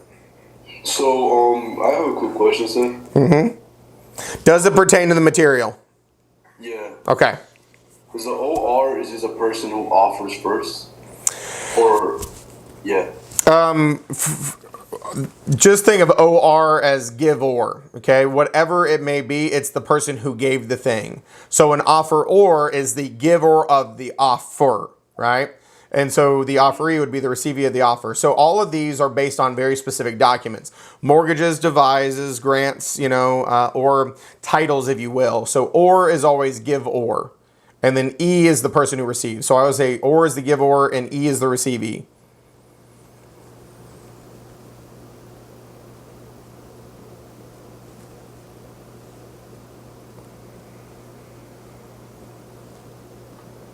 Daniel, you awake over there?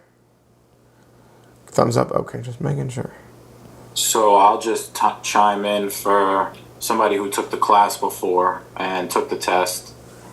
This part is super crucial because a lot of the questions on the test have one of these words in there. So if you don't really know these at the base, it'll kind of throw your whole alignment off with some of these questions. Very well can. Absolutely right. Like I said, though, we're still early on. This is not the only time you're going to see them. I promise. But they're important. Just like to scroll through and gauge the room, right? There's just so many of you. I got to make sure you're all alive and well over here. So, Camilla, you okay over there? Thumbs up. Okay, I like it. I'll take it. Folks, let's keep talking with some of these thoughts here, okay? We have, of course, a lot of different concepts that we're going to talk about. And unfortunately, the best thing I can equate this to is like drinking from not one fire hose, but 3 fire hoses simultaneously. As such, because the information just gets thrown at you so quick, it is very easy to get it jumbled in your mind, which is why I try to be very thoughtful of be careful and don't confuse these things. So right now, as we're talking about transfer of title, this very closely relates to deeds, okay? We're going to start with deeds and conversations about transferring title by way of a deed. Later, we're going to talk about contracts. There's a lot of different types of contracts. some of the language that we use for both deeds and contracts are the same. But you have to make sure you understand what the question is asking you. Are we asking you to tell us about a deed? Or are we asking you to tell us about a contract? And those are not the same thing. Typically, the contract is a precursor to a deed. In a standard sales transaction, buyer will submit an offer to a seller. If the seller accepts it, it becomes a contract. After you have formed a contract, you would go through what's called contract performance. And then the way that you finish it is by finishing the items within the contract. And so for a real estate sale, that means the seller will transfer ownership to the buyer and the buyer will give the seller money. So they're not the same. Contracts are typically a precursor to deeds. And there's very similar language, but they are not the same. Everybody with me? So here's where I'm going to throw in some more real estate terminology, okay? Very important, but we're still in this early section where, while it's important, there are not a crazy amount of test questions on these topics. But let me introduce the word appurtenance, and then we'll come back to deeds a little more in detail. When I say the word appurtenance, I want you to think of something that goes with the land. It's very vague, I know, but that's what I want you to think of. When I say the word appurtenance, it's an interesting word. It is something that goes with the land. Could be those bundle of legal rights. It could be subsurface rights. It could be, well, let me ask you a question. Let's go back to, hold on, I got to scroll through and find, Shia. Hola. Shia lives in Flowers, and Shia has all kinds of fun-filled restrictive covenants. Shia, let's go with you can't park on the street except for a holiday. If you were to sell your house tomorrow, would the new owner also not be allowed to park on the street except for a holiday? Yes. So what you're saying is those restrictive covenants transfer with the land. Yes. So would it be a fair assumption to say that restrictive covenants are an appurtenance? Sounds like it. It sounds like it. There are a lot of different things that are considered appurtenances, folks. Things that run with the land. There are good things, there are bad things, there are neutral things. So when we say appurtenances, it's just anything that runs with the land. Folks, houses, improvements are appurtenances. Because most of the time when you transfer real property, the house is staying there for the next person. So that's all the appurtenance means. Now we're going to get into some greater detail on different types of appurtenances. And I'll go ahead and introduce it. I'll go ahead and introduce the other word. You're going to see this word in a moment, but I'm going to introduce it now because I want you to be able to differentiate between these words, okay? The other word that I want you to go ahead and learn is called unencumbrance. Unencumbrance. What do you think that means, an encumbrance? I don't even know how to spell that. Is that what does not come with it? Say again? Is that what does not come with the land? It's not that. Is that like making money available to be paid out? No, not making money. Can you spell it? Can you spell it? Oh, yeah. Kirsten and I just put it in the chat. Encumbrance. Michael says something encroaching.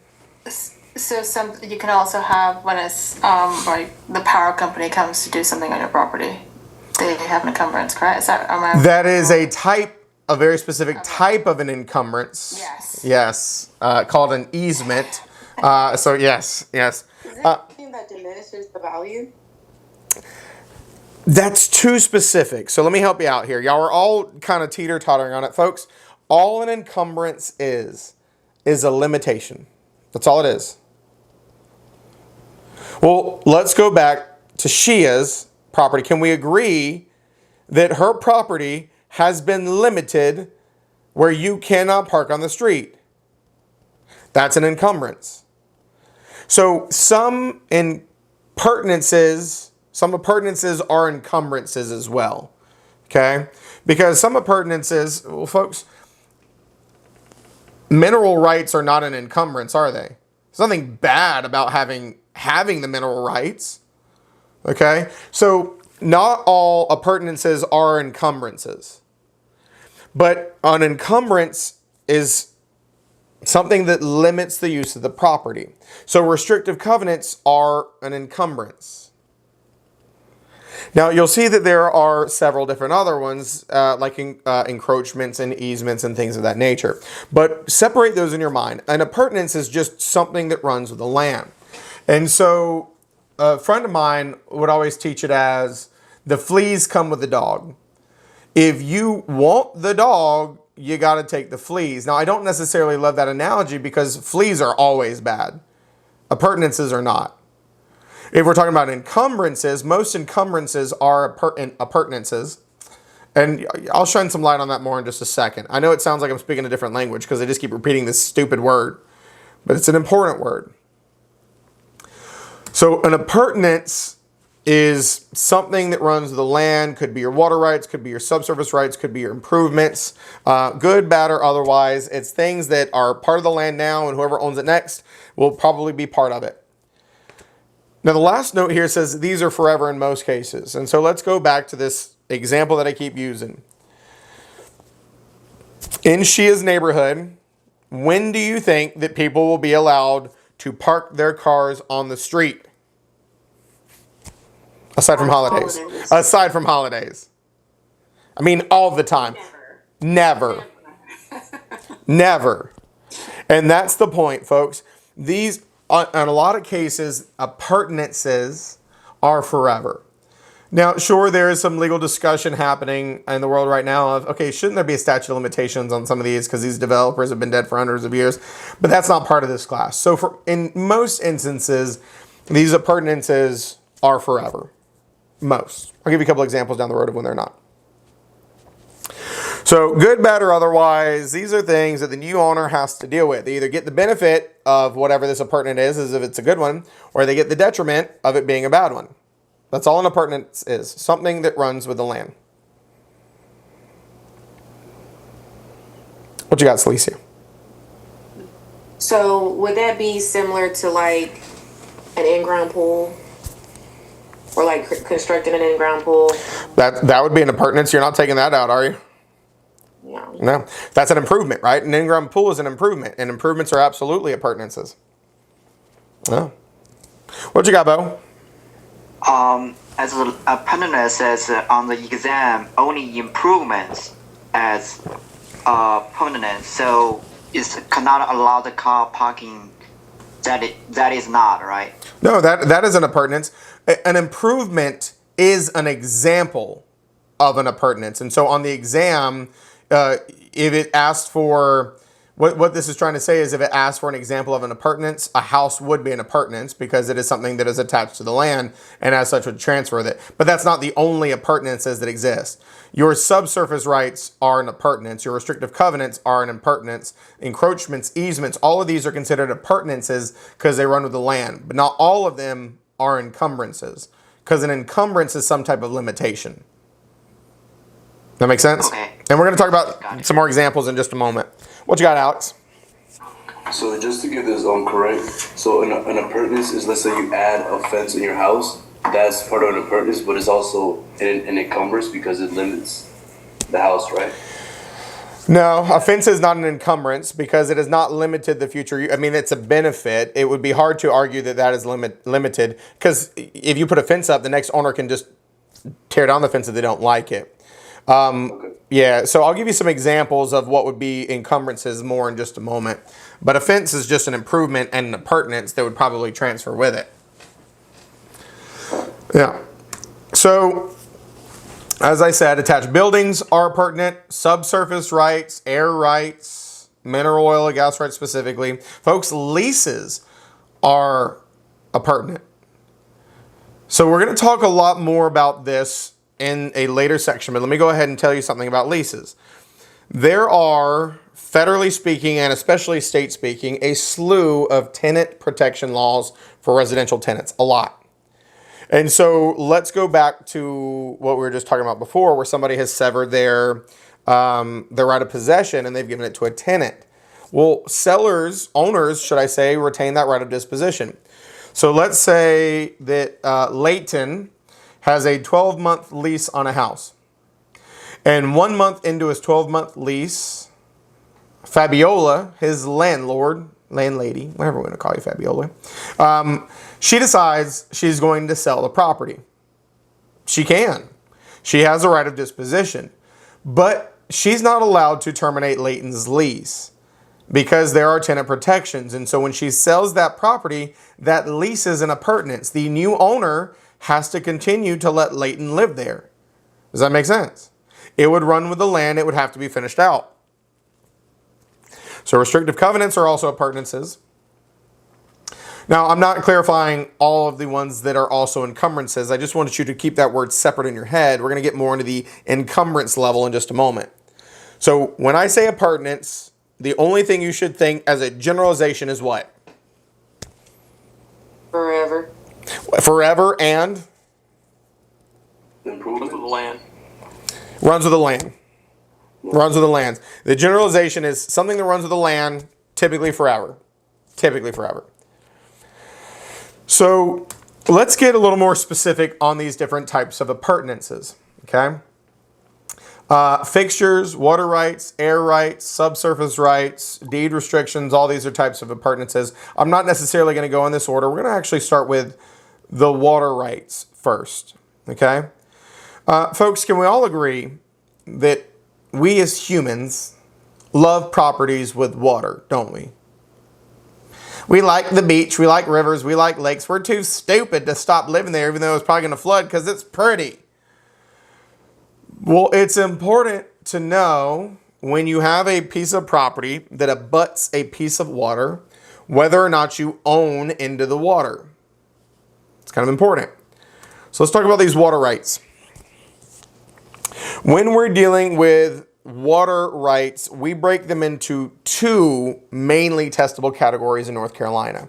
The two mainly testable categories are what we call riparian and littoral.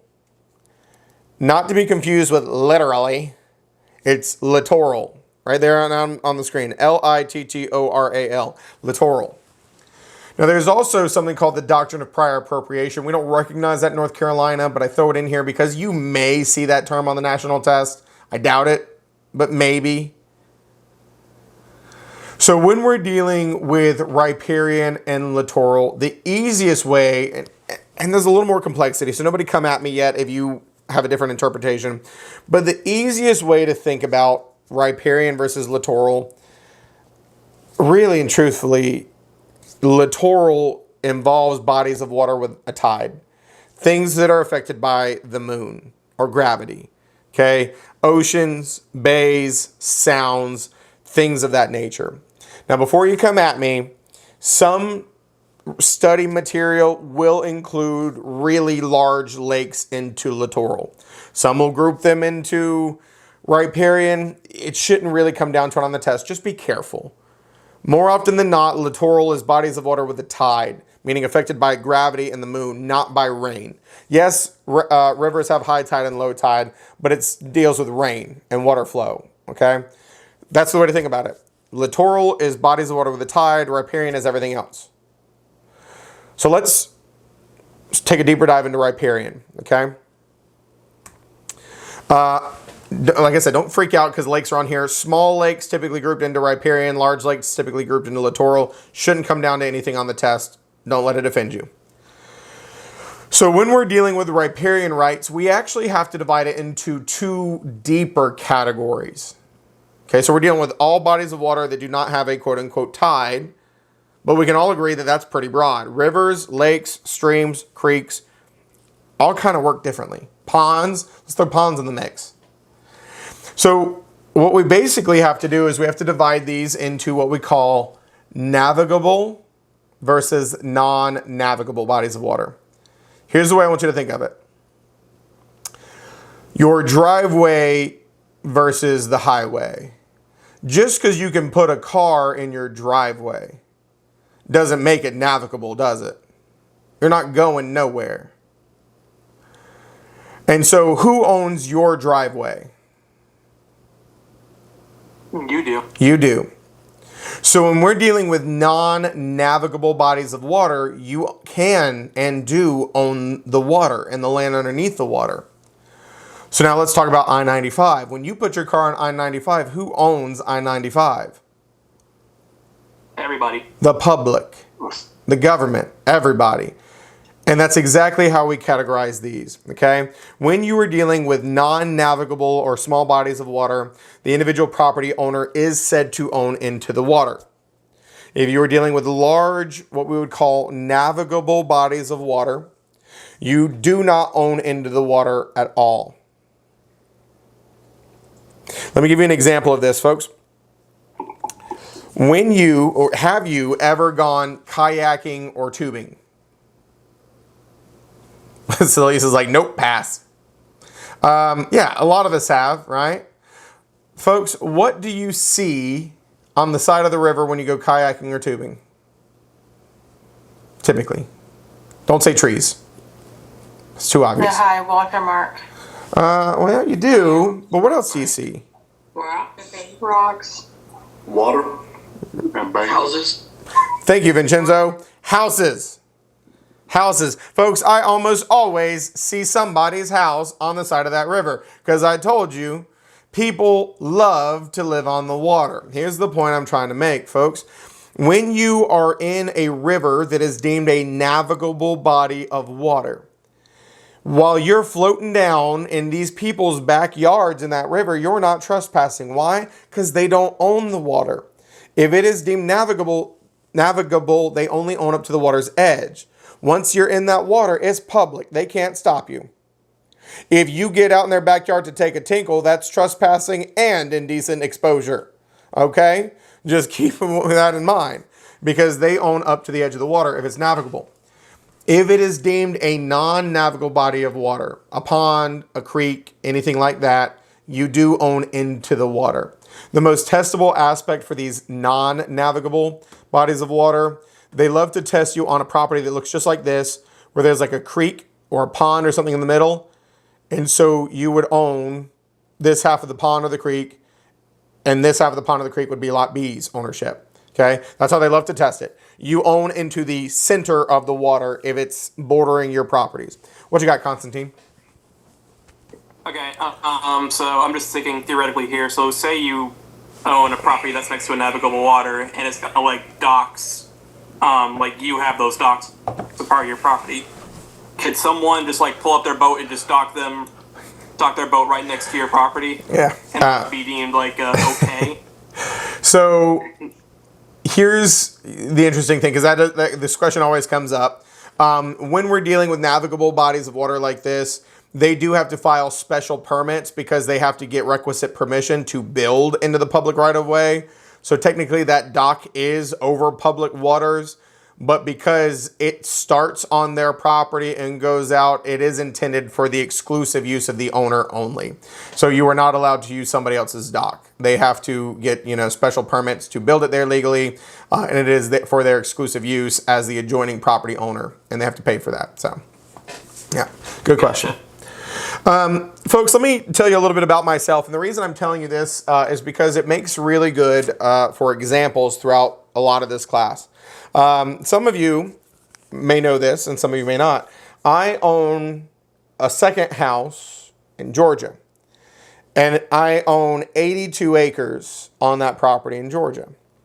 And on that property, I have a 5-acre pond. Well, folks, it is rather large as 5 acres. Okay, that's a pretty big pond. It's my pond. Okay, so there's no adjoining property owners, but you have to understand that because it is a non-navigable body of water, I do own that water. The entire pond is mine. Nobody else can access it. If I ever wanted to cut my property in half and sell the other half, and I cut it like this in the middle of the pond, this person would own into the half of the pond. That's the biggest thing about non-navigable. Now, please understand that neither owner can do anything like drain it that would destroy the use for the other owner. But you could build a dock on your own side. You could put your boat on your own side. You can hang out on your own side. You can fish on your own side. So non-navigable bodies of water, you do own the water. You do own the dirt beneath the water. If we're dealing with navigable, you do not own into the water at all. It dies on the edge of the river. Everybody cool with that statement? Party at Seth House. Woo, yeah, down in Georgia. That's right. Yeah, it's 5.5 hours. So grab some snacks. We'll just roll down there. Yeah. But I will. The reason I brought that up is I use the property for a lot of examples, and so when we start talking about estates, I will use it as an example because it used to have multiple owners, and now the ownership has changed. So it makes a really good example for this class. So riparian is all these bodies of water that do not have a tide, okay? And then we break them into navigable versus non-navigable. Don't get so caught up on the lakes. Like I said, it's not going to throw you off on the test. They're not going to try to trick you and be like, oh, gotcha, it was a middle-sized lake. You should have called it riparian instead of littoral. They're not going to try to trick you like that. But if you're studying different materials, some will group lakes into riparian, some will group lakes into littoral. It's just a pain in the butt because some of these things are so open to interpretation. But overall, think creeks, ponds, streams, rivers. Okay, those are the most common. Creeks, ponds, streams, rivers for riparian. So then we've got the other big category, which is the littoral. Littoral, okay? That is oceans, sounds, bays, and as I keep saying, some study materials will include Great Lakes. Now, folks, here's the thing about this. These are always navigable. Always. They always go somewhere. They are always big enough for a boat, okay? And so they are always deemed to be navigable. And as such, the bodies of water overall are public. But there's a unique ownership aspect to it. And so let's just use the beaches as the example, folks. The way that the ownership works when you own a property that abuts the beach, you are said to own up into what we call the mean high tide mark. Mean is just a fancy word for average. So the average place that high tide sits, that's where your ownership goes. So if you are the people who live in these houses right here, that is your private dock, and up to this point is your private beach.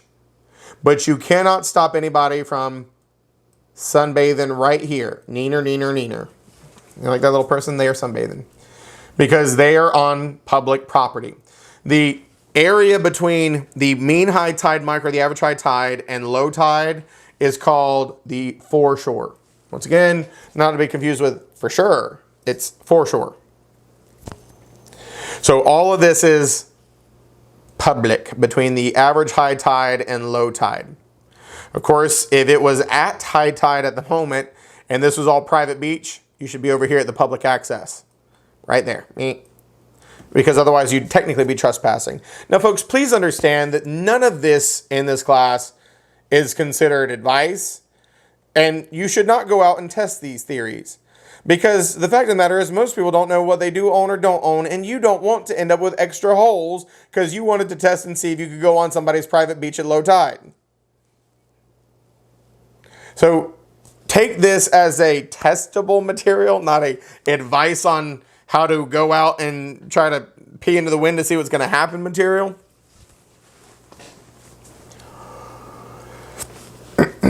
So that is littoral. You own up to the average high tide. Everything below there is called the foreshore, and that is the public. And these are always considered navigable. The ocean is the public's.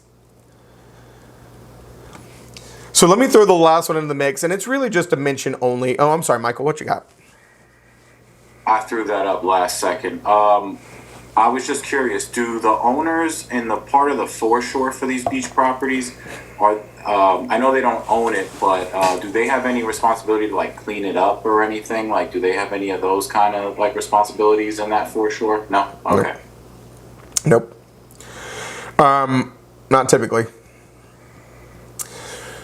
So I mentioned the one other thing, and that is what we call the doctrine of prior appropriation. This is more commonly utilized in more Western areas where they are more likely to have droughts and water scarcity issues and things like that. And so with the doctrine of prior appropriation, there's basically two different trains of thought. But what it basically says is the first in right to the water, meaning if you access the body of water first, then nobody else can come by later and access that water to an extent that would destroy the initial owner's use. So for example, if, a farmer was, funneling some water off of a river to water their crops and somebody connected to that river upstream and built a dam, that wouldn't be okay because that would prevent the downstream owner from utilizing it and they were there first. That's basically what it comes down to. And there's a couple other interpretations, but not very common. The other interpretation is the government controls the use of water and you have to ask them permission to tie in. That's really it. It's called the doctrine of prior appropriation. Not probably testable in any way, shape, and form because it's not something we utilize in North Carolina. And I've been told they've tried to remove anything that's not practical in North Carolina off the national exam. But just in case, there's a real brief mention of it.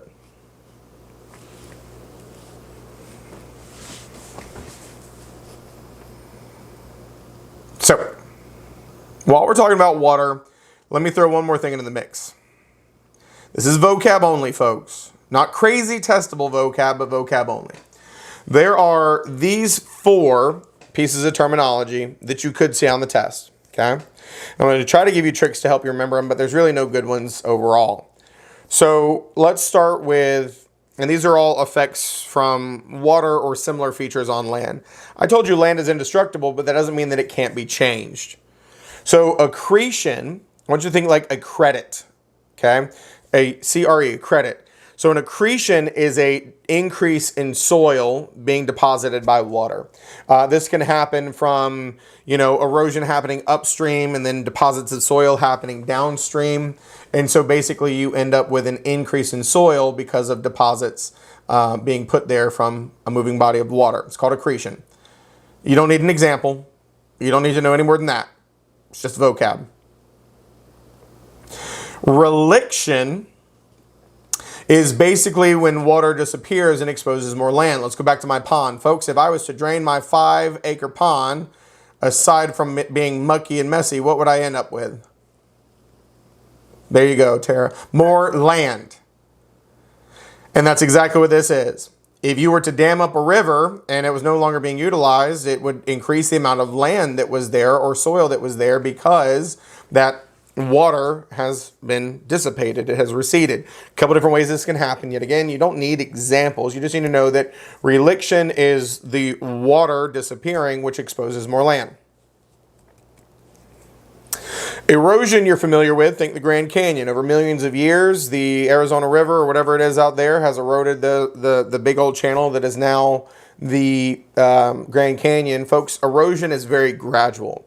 But of course, it happens sometimes more rapidly. So all it is moving bodies of water, taking sediment and resources and dirt away, which creates a bigger gap, okay? Wearing away of the land. You know what erosion is. The last one is called avulsion, and I want you to think of avalanche, because that's kind of what it sounds like, right? It's a sudden loss of land caused by an act of nature. It could be an avalanche, flood, a mudslide, a hurricane.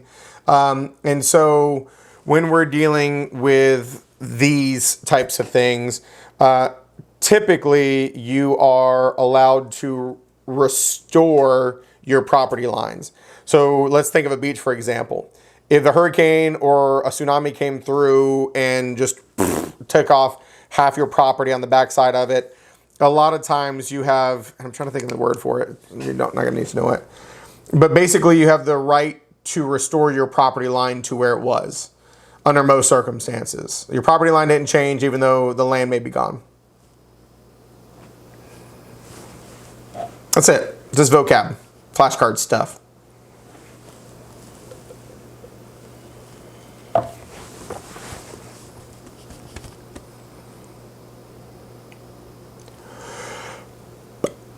Everybody still okay? Good deal.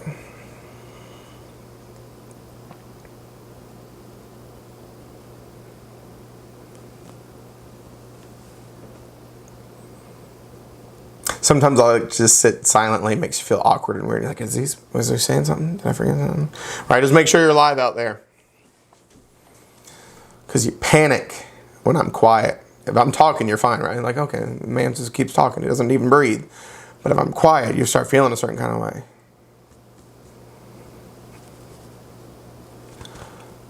So, Let's switch gears from water rights. Okay. We're going to talk next about subsurface rights. And the biggest, most common subsurface rights, mineral, oil, gas rights. Of course, it could be anything, right? Lithium, gold, diamonds, depending on your property. We call those subsurface rights, resources underneath the ground. Now, the reason why I'm talking about those, even though there's something else on the screen, is because one kind of plays into the other. What you're seeing on the screen is called support rights. It is basically rights that you have as a property owner to not have your property destroyed by others. And so let me explain. When we're dealing with the right of lateral support, let's start there. Your neighboring property cannot do anything to the extent that it would cause the structure of your property, your soil, the integrity of your property to fail. And let me give you an example of this. You probably have been in an area where they're doing new construction, like a new neighborhood. I'm sure you've seen it. And they're almost always, while they're clearing it up, they put up a silt fence. Why? Because if they didn't and they started excavating down and lowering and removing all the natural, buffers and vegetation, the neighboring property soils could erode away into it, or conversely, the others could erode into that. So that is the right of lateral support. Your neighboring properties cannot do anything that would destroy the structural integrity of your property. The right of subjacent support is a little more interesting. Folks, let's go back to the Beverly Hillbillies. Let's say that you find oil on your property. Well, you could just sell your property to somebody else and say, here, you have it. It's got oil. But just like the bundle of legal rights can be severed, so can individual subsurface rights. Meaning, you could keep the ownership of the property entirely and then just sell the rights to mine for the oil on your property to another company. Well, when you do that, folks, they have the right to come and just start mining your property. But if you still own the property, the right of subjacent support says they can't do it in a way that would destroy the structural integrity of the rest of your property. It also says that they need to try to return it back to how it was. Now, don't get it twisted. You sell those oil rights, you will wake up one morning, there'll be an oil rig in your backyard. But they have to mine for that oil to the extent that it doesn't destroy your property to the best of their ability. That's the right of subjacent support. Can you make them stop at any time? No, you have sold those rights away. You don't own them. Don't do it lightly. Maybe just sell them the whole property, buy another one. You know what I'm saying? You get enough money from them oil companies, you'll be all right.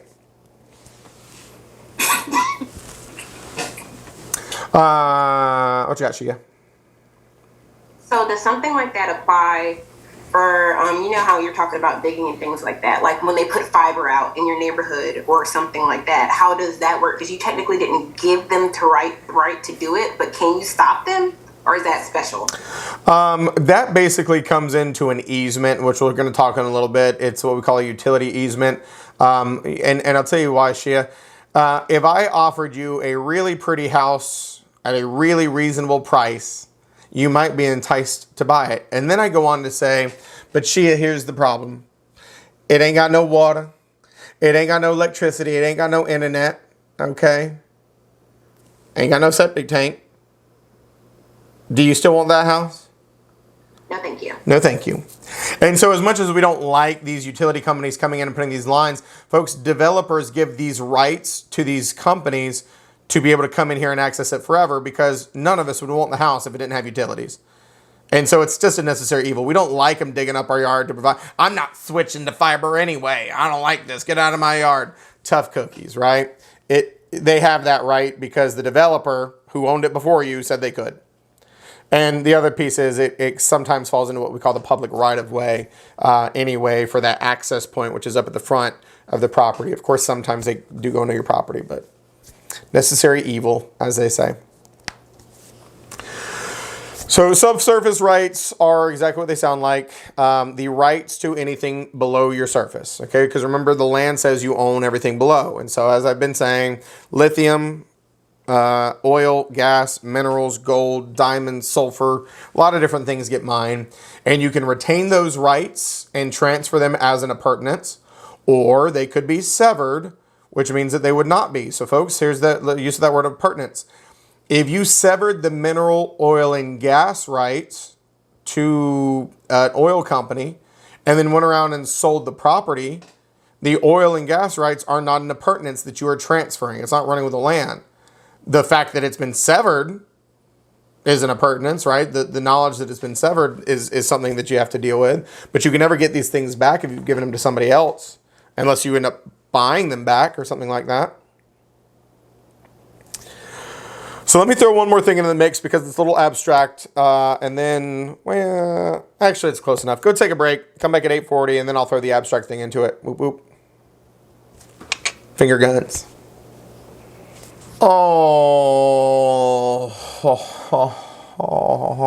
Alrighty then, folks.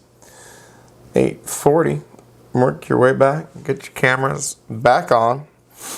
And we're in the home stretch for the night. Don't act too excited, Tara. Just cut it out. Cut it out.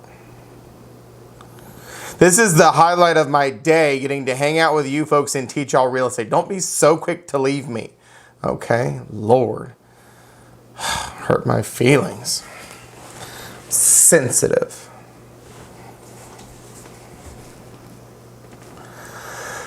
Make sure you get your cameras on so I know you are alive and well and with us. Side note, man, you do a good job of keeping the attention span going. I appreciate that, Rob. It's hard, right? Yeah, man. Yeah. Yeah. Folks, I appreciate that. I'll be completely honest with you. I think you all are probably more aware of this than many. Night classes are tough because you go to work all day, school all day, raise kids, do whatever it is that you do all day, and then you get locked into this classroom, and I'm not being gentle, okay? I am just really laying on the real estate stuff hard, all right? And so it's rough to take these night classes, and I know that. And so, Rob, there's a method to my madness, folks. Listen, I am naturally just this crazy, but it really works out well being an instructor because if I'm a little crazy and chaotic, you're paying attention. And if you're paying attention, you're learning. That's how the madness works. So, there's that. It works out well.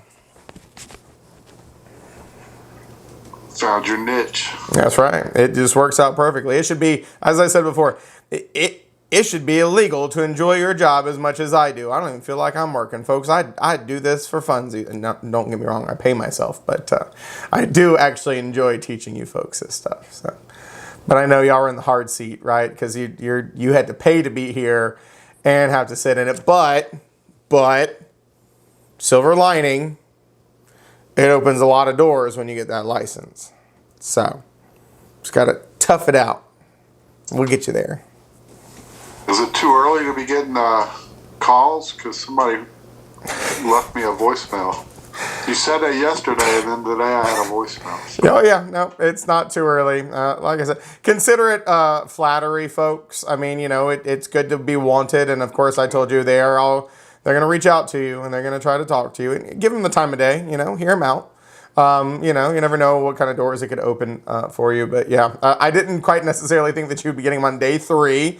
But, you know, as they say, ain't no rest for the wicked, right, Rob? I suppose somebody's got phone calls to make every single day. Yeah. That's right. I've been forcing my job to quiz me in my downtime on all my notes. Got to do what you got to do, right? To make sure you get there. Yeah, I like it. On a side note to what Rob was saying, at some point in this class, I will probably have a guest from one of the firms just come in and talk to y'all, let y'all ask him, her, they, whoever it ends up being, some questions about, different firms and real estate and what to expect, and get the contact information. It'll probably be down the road a little ways when we get closer to the end of class. But sometimes we bring them in just so y'all can meet somebody. I used to manage firms, and I can answer any questions you want, but sometimes it's nice to see somebody other than my face, right? So I'm sure that'll happen at some point. So impressive that you're getting calls already. So let's continue on with this appurtenances conversation. Okay, we talked about the subsurface rights, and this is where we kind of get into something a little more interesting. The subsurface rights are very common discussions in real estate, but a little bit less common than the subsurface rights is the ones I already mentioned called the air rights. And it's very hard to understand these sometimes because you probably didn't really think too much of your air at all above your house.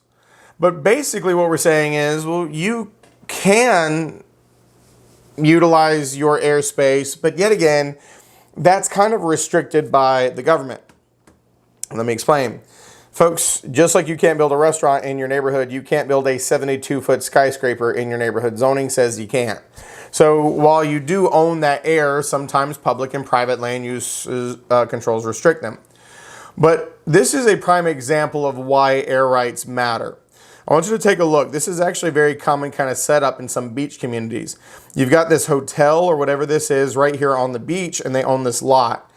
Well, to maximize their return, they probably don't have any parking here. So what did they probably do? Purchased a piece of property somewhere over here that has parking. Well, as opposed to making people walk across so many lanes of highway, they built this little overpass walkway tunnel. Now, here's the thing. These roads probably belong to the Department of Transportation. They're probably public, which means they had to get special permits to build over other people's property. That's what we mean by air rights. Nobody can just build a giant bridge over your house without paying you for the right to do so. That's what we mean by air rights. Now, I told you, you can't restrict air rights to the extent of saying, a certain airplane can't fly over your property. You don't have the authority to restrict it to that level. But of course, when it comes to building and things of that nature, yeah, sure. So while these are all great, they're fine, they're dandy, they're all examples of appurtenances, let's talk about a more practical one from a real estate point of view. Okay? When you're buying a house,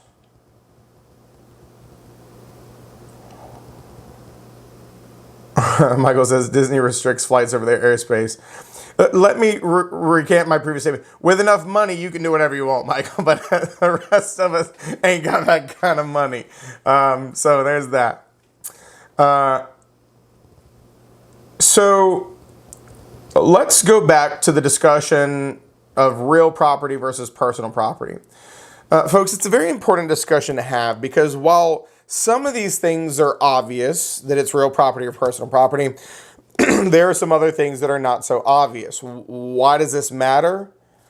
Can we all agree that if you buy a house, you probably want to know what comes with the house and what doesn't? And so that is where another big appurtenance concept comes into play here. We have to decide in a real estate transaction, is it considered part of the real property and as such is going to transfer to the new owner? Or is it considered personal property that is going to leave with the seller? Because when you put an offer in on a property that you're not getting the car. You know that the couch isn't yours, but there are some things that are a little more abstract that you may not be sure of. And so we need to know, does it stay or does it go? Now, folks, let me remind you of something. There is a default your brain needs to go to for every category in this class, where you should automatically go. But there is exceptions, as I said, to just about everything. And so while, let me kind of put this in a more simplistic way. By default, what's going to happen to the couch when the seller sells the house? Gonna go. It's going to leave with the seller, right? Because it is the seller's couch and that is personal property. It makes sense that you would take the personal property with you.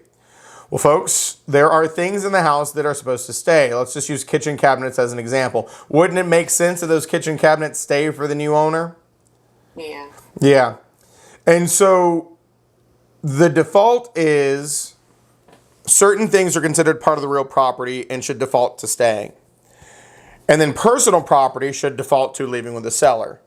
But please understand that you can always negotiate anything in real estate. Do you think it happens that sometimes we negotiate for people to leave their couches? Sure. Yeah.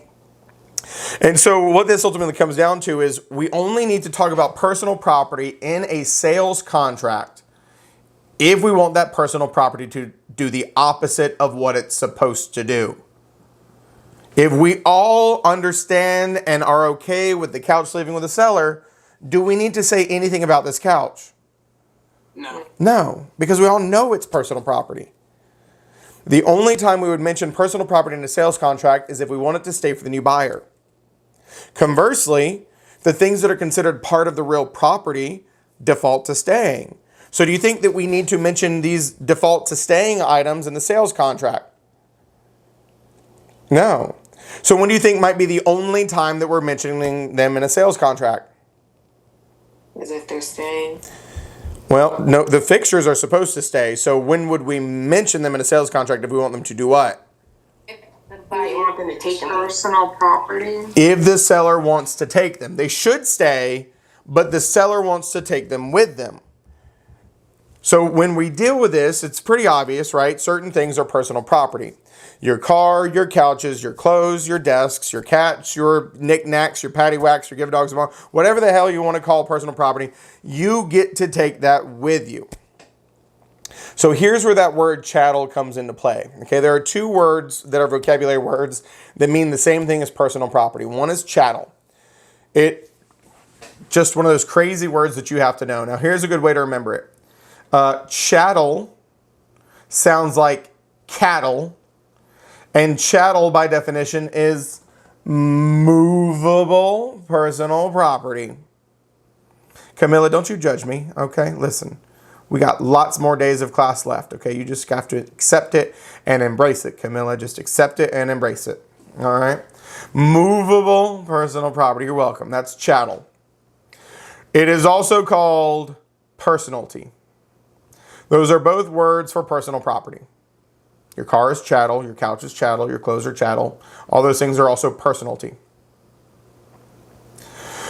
So I told you, the default for personal property is it leaves with the seller. If we do not want it to leave with the seller, that is where we would have to specifically and intentionally ask for the seller to leave it, because we want it to do the opposite of what it's supposed to default to. And we negotiate all kinds of things. In North Carolina, now it's probably not going to come down to this on the test, but just for your own information, in North Carolina specifically, the refrigerator is considered personal property. It is not something required to stay when you sell a house. But it is very commonly negotiated where a buyer asks the seller to leave it. Because don't nobody like lugging out a big old refrigerator and taking it with them and then having to put a new one in. It's a pain in the tuchus. So personal property, I think you got a good grasp on. It defaults to leaving, and if you wanted to do the opposite, meaning stay for the buyer, you would have to ask for it in a sales contract. Well, let me introduce an extremely important and testable word. That word is a fixture. Just like a light fixture. And so let me explain what a fixture is, folks. If I was to take my truck and drive down to Home Depot and I was to buy a kitchen vanity, or I'm sorry, a bathroom vanity, okay? And it's in the back of my truck. Can we all agree that that box that contains that vanity is my personal property? Yes. Yeah, I bought it. It's in my truck. I have a receipt for it. Don't you touch it. It's my vanity. But here's what happens. When you take something that's considered personal property and then you attach it to your house, it upgrades to what we call a fixture. And a fixture is part of the real property. So the act of that is called annexation. And that's going to be on the next slide. So if you take something that was personal property and attach it to the house, it now becomes part of the house. We call that a fixture. So what that means is, by default, when I sell that house, now that vanity should do what? Go with the house. Yeah, stay with the house. Yeah, stay with the house. Does that make sense for everybody? What you got, Celicia? So something like a TV mount would have to be put into the agreement for it to be taken, since it's turned into a fixture because of it being nailed to the wall. It's an excellent question. I'm going to give you a roundabout answer, and then I'm going to give you the full answer in a minute. For the sake of your test, folks, your brain should default to anything, and this is for pre-licensing only, not the real world. For pre-licensing, if it's nailed, screwed, glued, or buried, think of it as a fixture. Okay? If it's nailed, screwed, glued, or buried, think of it as a fixture. I screwed that vanity to the wall, it's now a fixture. I screwed my kitchen cabinets to the wall, it's now a fixture. I buried an oak tree in the yard, it's now a fixture. Okay? Nailed, screwed, glued, or buried is the default to say it's probably a fixture for the sake of this class. And I'll give you a little more insight into some more detail in the real world on that in just a moment. What you got, Caleb?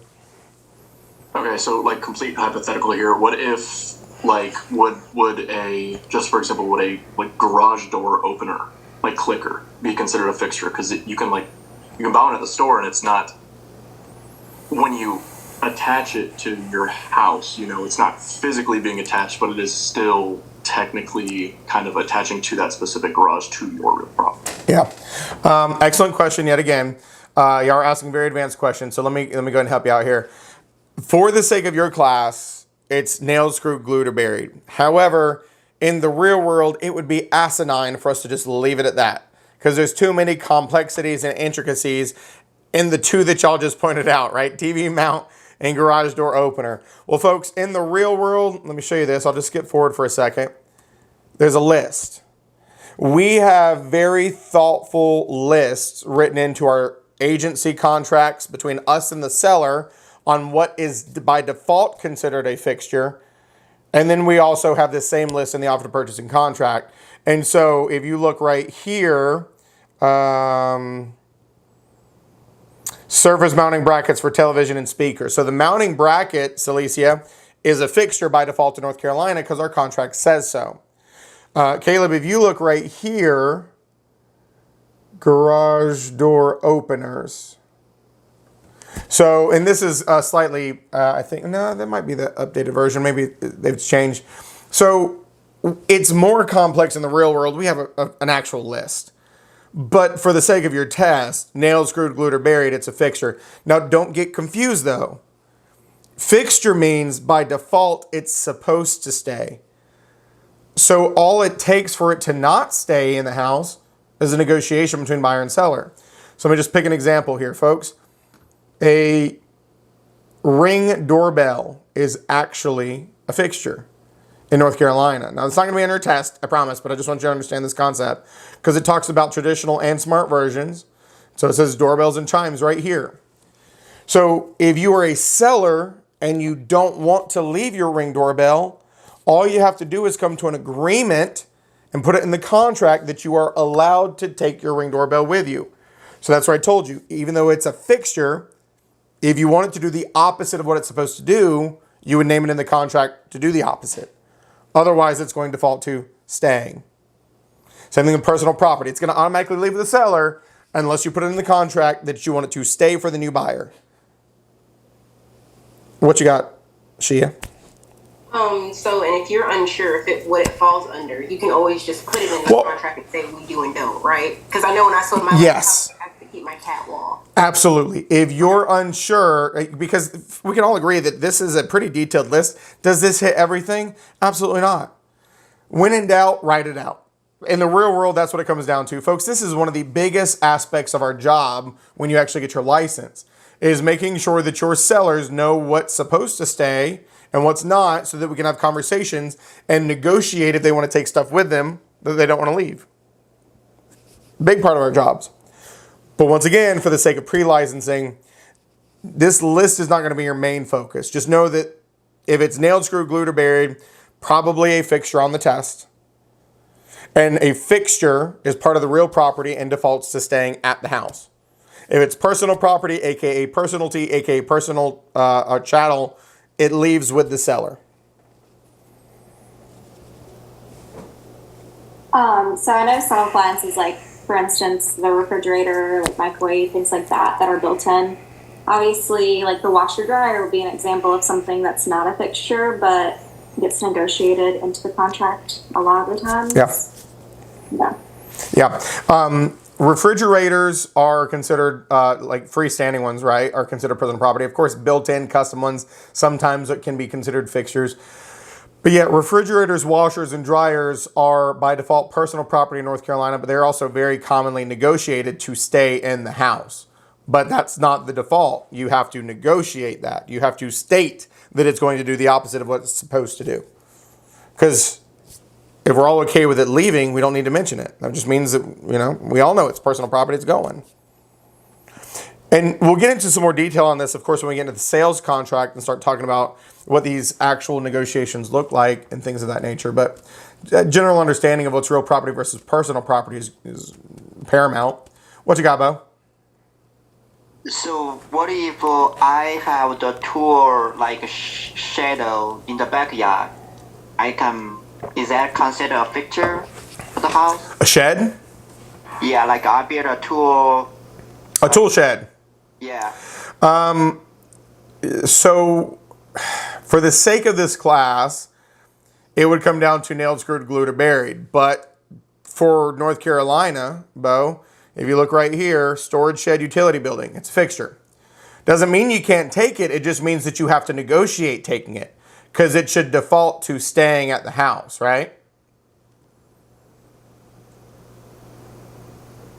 It's still movable. It's not like permanent forever with the house. You're right. And so I'm telling you, for the sake of this class, if it was on a permanent foundation, it would be considered a fixture. But in North Carolina, even though it's movable, we consider. Does it say anything about how it's attached, how it's movable, or anything on this list? This list says if it's in the house at the time of the offer and it's on this list, it's a fixture. That's what this says on the document in North Carolina.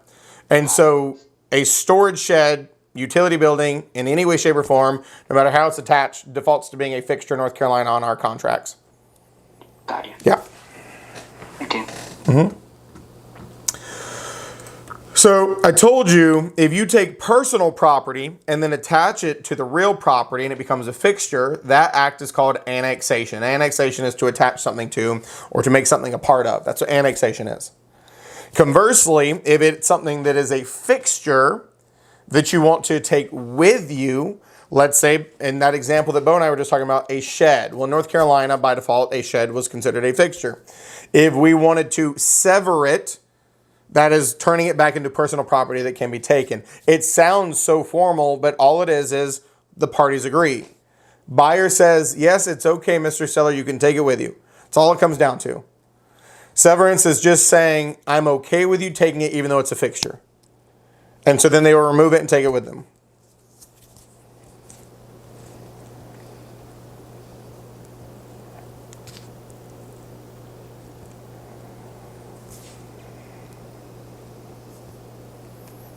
What if the buyer don't agree with him for taking the shed? Everything's a negotiation. If they can't come to terms, you're not buying the house. These happen, Tyvolia, when you're putting in an offer, right? So let's say in Bo's situation, Bo's a seller. Here's the real world scenario. Bo is selling his house and he wants to take a shed with him. His agent is going to look at this list and his agent's going to say, Bo, is there anything on this list that you have a problem leaving? And Bo's going to say, oh yeah, no, I want to take my tool shed with me. And so then what the listing agent is going to do in the real world, not test world, but real world, they're going to put in the multiple listing service, the MLS, they're going to say, seller wants to take their shed with them. All offers should reflect this. And so if I put in an offer, I'm either going to put in an offer that says, yes, you can take your shed, or I may say over my dead body, and I can put in an offer that says, I want your shed. And if the offer is good enough, may Bo consider leaving it for me and changing his mind? Possibly. Alternatively, Bo could say, go to hell, you're not getting my shed. And then we never come to terms and I never buy his house. Because contracts have to have agreement on both sides. You can never force anybody into a contract. Okay. So it's always a negotiation. That's a big part of our job, them negotiations.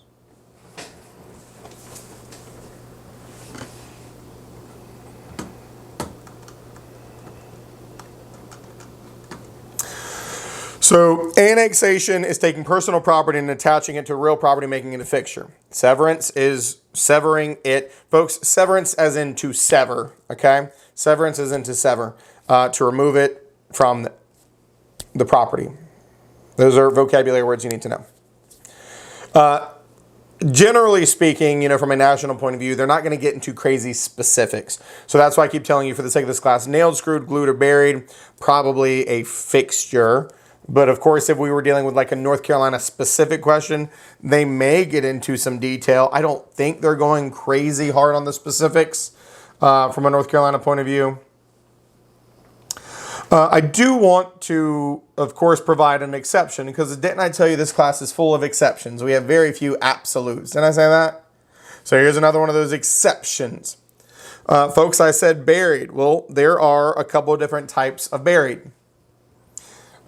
I suppose there's even more when we're not talking about plants. But I'm talking about plants, okay? There's a couple of different types of buried when it comes to plants. And I'm not getting super like botanist here. So we're not talking about annuals versus perennials. What we're talking about is the difference between crops that need to be harvested and everything else, okay? And so when we're dealing with things that are not harvested, your rose bushes, your azaleas, your oak trees, your pine trees, your begonias, your whatever, those are considered fixtures. They're part of the real property. Okay, things that do not need to be harvested. The technical term for these is called fructus naturalis, or translates to fruits of the soil. So when you sell your house, the rose bushes in the front flower bed default to staying as a fixture. Your oak tree in the yard defaults to staying as a fixture. All of these things default to staying. And if you want to take them with you, you got to negotiate it. The other one is crops that have to be harvested. Corn, potatoes, onions, soybeans, whatever it may be. Things that require harvest are considered fructus industrialis, or fruits of industry. And the other term for those is called implements. Implements, that's a vocab word. And so when we're dealing with those remain personal property of the farmer. Let me give you an example of this, folks. Let's go back to that property in Georgia that I said I had. Of the acreage that's out there, 22 acres is farmland. Now, I don't know if you can tell this from looking at my Brady Bunch box. I'm not a farmer. I might look good in overalls, okay? And I'm borderline a lumberjack because the beard says so, all right? But I'm not a farmer. So I let somebody else lease my farmland and they farm it. I own the land, and every single time I go visit my house in Georgia, soybeans, cotton, peanuts, onions, all kinds of different crops growing in that field that I drive right past to get to my house on my property. Those aren't my crops though. Those are his personal property even though I own the land. It's called implements, okay? I cannot do anything to destroy those.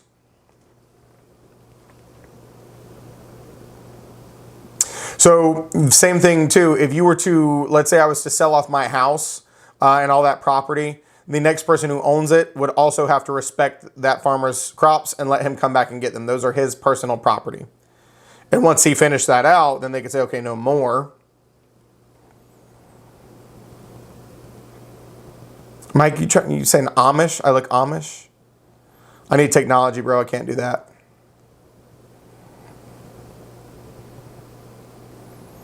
Maybe like the Weird Al version, right? Remember that? Amish Paradise, I remember that back in the day? There you go.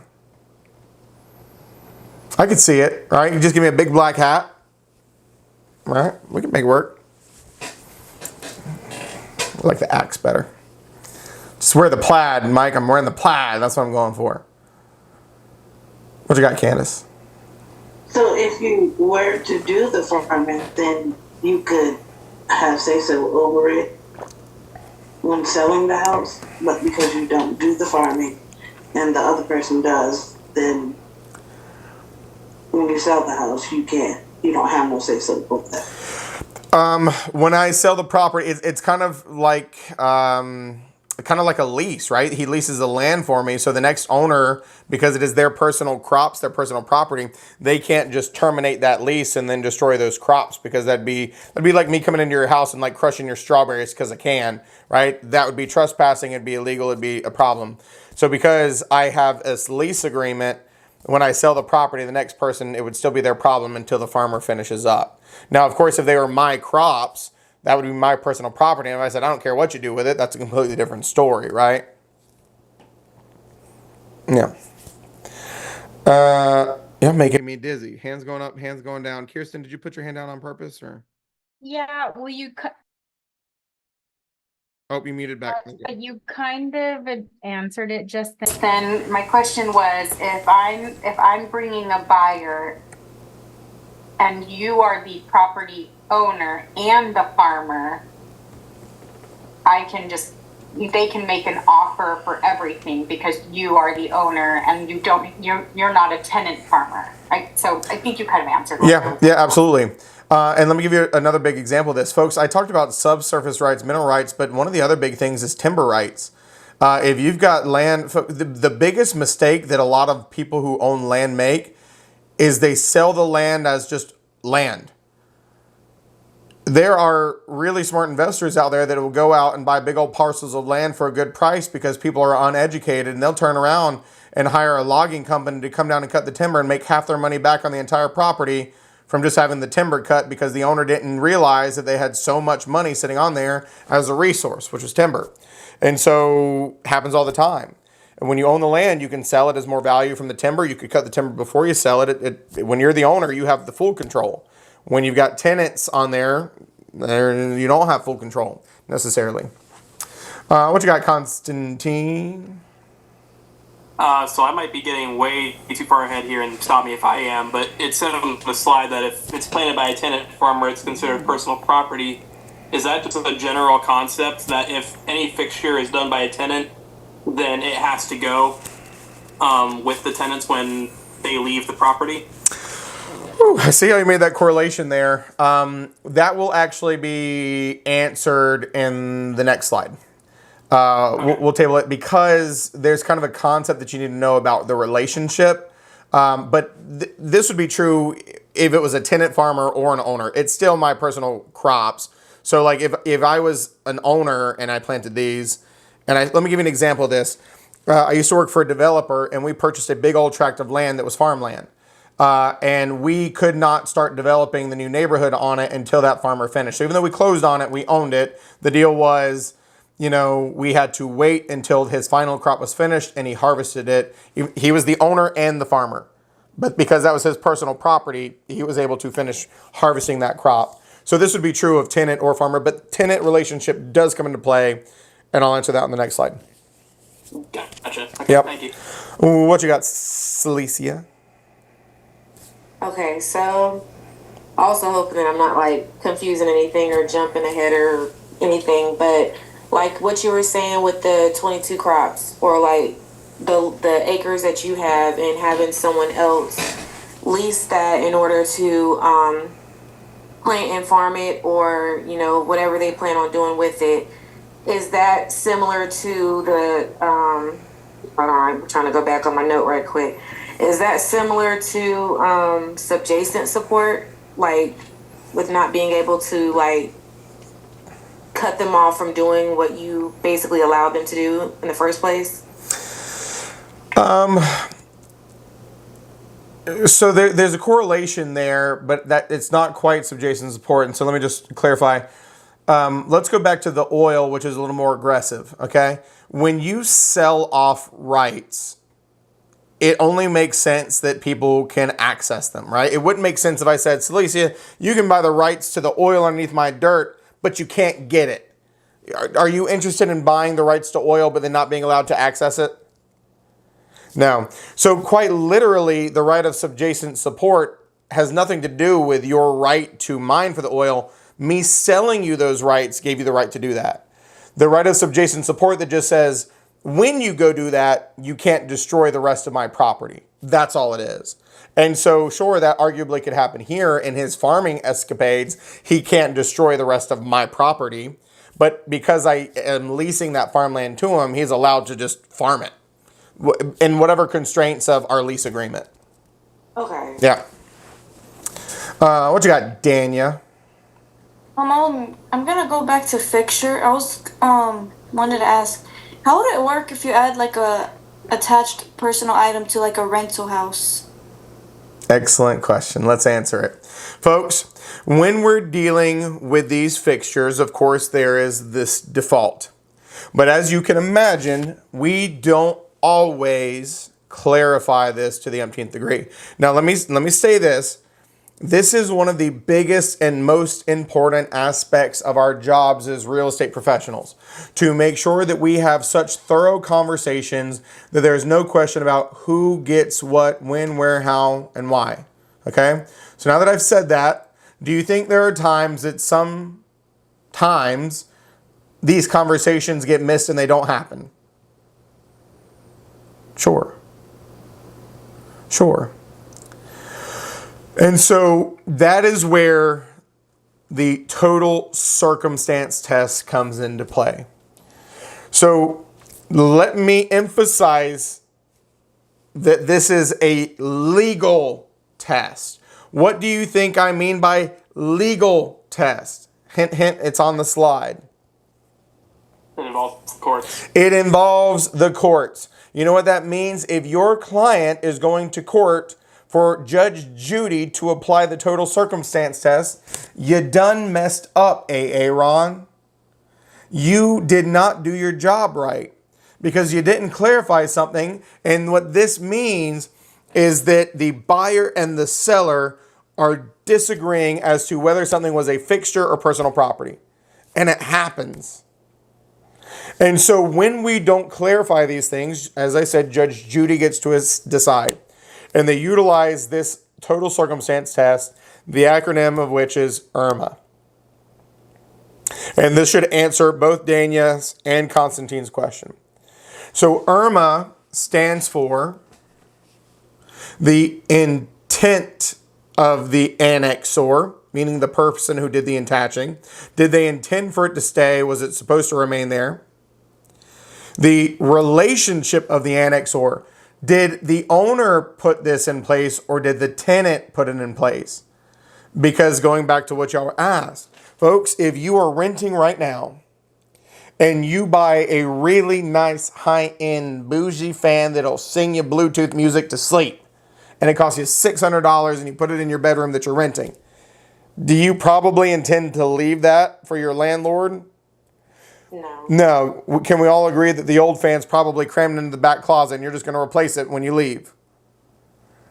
But if the landlord decides to sell the house and they come and view the house that you're living in and they see that fan and they assume they're getting that fan, now we've got this issue. Okay, well, hold on now. A tenant put that in. Probably is not yours to own. So second piece is relationship. Was it a tenant? Was it an owner that installed it? M is method of attachment. How permanent was it? Would removing it cause damage? Is there a lot of screws? Is there a lot of bolts? What method did you use to attach it? Is it just hanging on a wall? Is it 17 lag bolts? Because that changes things. And then the last one is adaptation to the real estate. How unique does it fit into that piece of real estate? If you remove it, will it change the flow of that real estate? These are the only criteria the courts look at. The best thing to do is just have a conversation before we ever get under contract. Hey, this fan belongs to the tenant. It's going to be replaced with the other fan whenever that tenant moves out. And then we're all on the same page. There's no confusion. But when we don't do that, the courts have to get involved. And these are the only criteria they consider: intent of the annexor, relationship of the annexor, method of attachment, and adaptation of the real estate. What they do not consider ever, you ready for this? There's 3 things they never consider: location, size, and value. It does not matter that it was a $12,000 Tiffany chandelier that you didn't negotiate out. You attached it, it was permanent, you're probably going to lose your $12,000 chandelier. They do not consider size, they do not consider location, they do not consider value. These are the only 4 criteria the courts look at to decide. Let me give you a real world conversation about this, folks. If you go back real quick to this list, too far. There. This is not completely and utterly up to date because they have actually recently added in somewhere right around here, and I'm pretty sure it's not in there. Yeah, I don't see it. Workout equipment that's attached. And I'll tell you why. There was a transaction last year, technically the year before now, 2022, in our market where somebody, a seller, had CrossFit equipment that was bolted to the wall of their garage. The seller, in their mind, said, no, that's not a fixture. I get to take this with me when I go. The buyer said, no, that's a fixture. You're supposed to leave it. And the buyer had the time, so they took him to court. And the court sided with the buyer. They said, yep, that's a fixture. It should have been left. And so the seller had to put it back and or pay the buyer the equivalent of the cost of it. Well, because of that, folks, we don't like people to go to court, so now they actually added it into the most up-to-date version of our sales contract in North Carolina that says, hey, it defaults to being a fixture. Make sure you know that. What you got, Constantine? Can you just say one more time the 3 things that courts disregard when looking into this stuff? You said size, value. Size, value, and location. Location. Doesn't matter if it's in the bathroom, the front yard, the backyard, the master bedroom. Doesn't matter. So size, value, and location. Thank you. Mm-hmm. Boop, boop, boop, boop, boop, boop, boop, boop.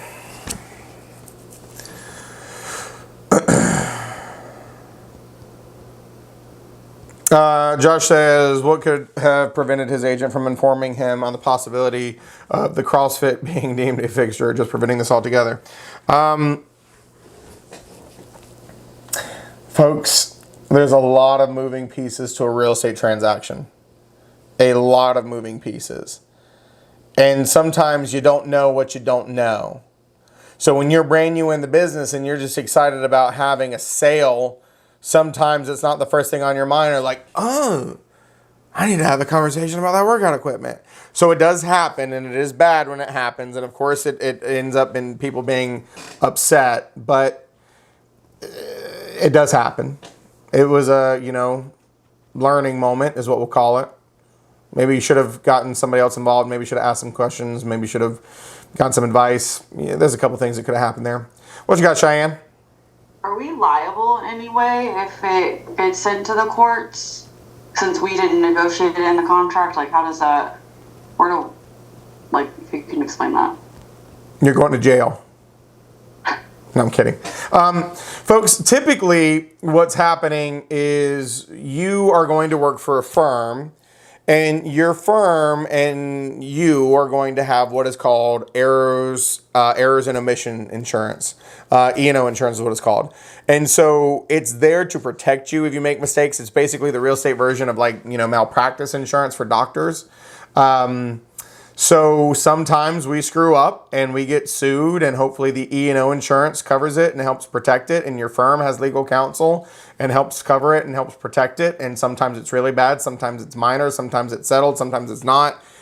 But aside from any of the lawsuits, please understand that the North Carolina Real Estate Commission holds you accountable to do your job in a certain light. So while you may have E&O insurance and you may not have to come up with too much out of pocket, which, by the way, deductibles on E&O insurance are typically very high, like $5,000. So you're still going to lose a chunk of change if you get sued. you could lose your license if the commission says that you're incompetent and you don't know how to do your job. Now, of course, that's why, as I said before, you need a broker in charge. You need somebody to hold your hand to teach you these things, because you can make really egregious mistakes really fast. But yeah, I mean, there's protections in place, trainings, policies, insurances, things of that nature. Don't lose any sleep over it tonight, Cheyenne.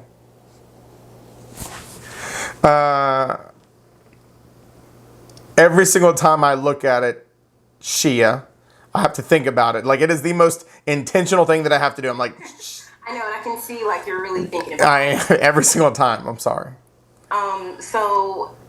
So my mom has always been my agent, and so she, our relationship's a little bit different. It's not the traditional relationship, but do you have the right, if you're a broker, for somebody to say, if it's something that you don't want the seller to see, or you don't want them to negotiate, and it's not something big like your fridge, take it down before we list your house? Completely appropriate.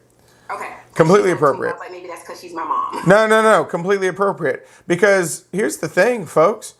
It's your house. If you want to take out a really nice fan and put a crappy fan up, you do you, boo-boo. It's your house. And so that is a very common tactic. Folks, we don't have to, because we could just tell the world we're taking this down and replacing it with somebody else, and that's enough. But to make it an easier thing, yeah, take this antique chandelier down before you take pictures and before you market it. Take this, take that, no problem. Absolutely good advice. Yeah. What you got, Bo? So for the features, you said everything near to the house considered the real property. For the sake of this class. For this class. For pre-licensing. Once again, it's more complex than that in the real world. Okay. Nailed, screwed, glued, or buried for the sake of this class. Is this only fit for North Carolina state or fit for other state, Georgia, any other state? Because I have the real scenario with my friend sell his house in Georgia, and then he had a TV cabinet which he added and he nailed to the house, and then the buyer bought the house, and then a few months later he get a call in the court that said need to pay him about a couple $1,000s to remove that TV cabinet. So because according to here, that will be features, go with the real property. Yeah, here's the thing, Bo. This is where I'll remind you, try not to bring real world stuff into this, because you're going to confuse yourself. You just got to focus on the test for now. Every state does have their own kind of rules in regard to fixtures. And so that list I showed you, the one that I showed you, that is North Carolina's list. Some states consider refrigerators real property, some don't. It would very much be dependent on Georgia's interpretations, Georgia's contracts, Georgia's rules. The total circumstance test is something that is interpreted from a national point of view. You could see it, not solely North Carolina, but the specific lists are specific to state. So the generalization for fixtures, nailed, screwed, glued, or buried, probably a fixture for the sake of this class. Defaults to staying in the house. Got it. Yep. Thank you. Mm-hmm. Yeah, Josh, stage furniture, you would just disclose that it's staged. And of course, remember, furniture doesn't stay anyway. So, not a super consequential thing there. Folks, we're about to get to the point where I'm going to let you ask some questions, although I should take it away because I've been doing nothing but asking questions for the past 15 minutes. Lord, I can't even get into a slide. I'm kidding. Questions are fine. These are all good questions. Let me introduce two kind of final categories before we switch gears to the last 10 minutes. Okay. There is something that you need to be aware of called a trade fixture. But before I introduce the trade fixture, I'm going to tell you the other name of a trade fixture, okay? Because you've heard the word fixture, you know what that is, right? You know what a fixture is, yeah. Okay, so let me tell you the other name for a trade fixture, and I want you to mull it over for a second, and then I want you to tell me if you have an issue with this name. The other name for a trade fixture is called a chattel fixture. Why? Well, let's talk about this for a second, folks. What does chattel mean? It's movable. Movable personal property. What does fixture mean? Fixed. A fixed? It's real property.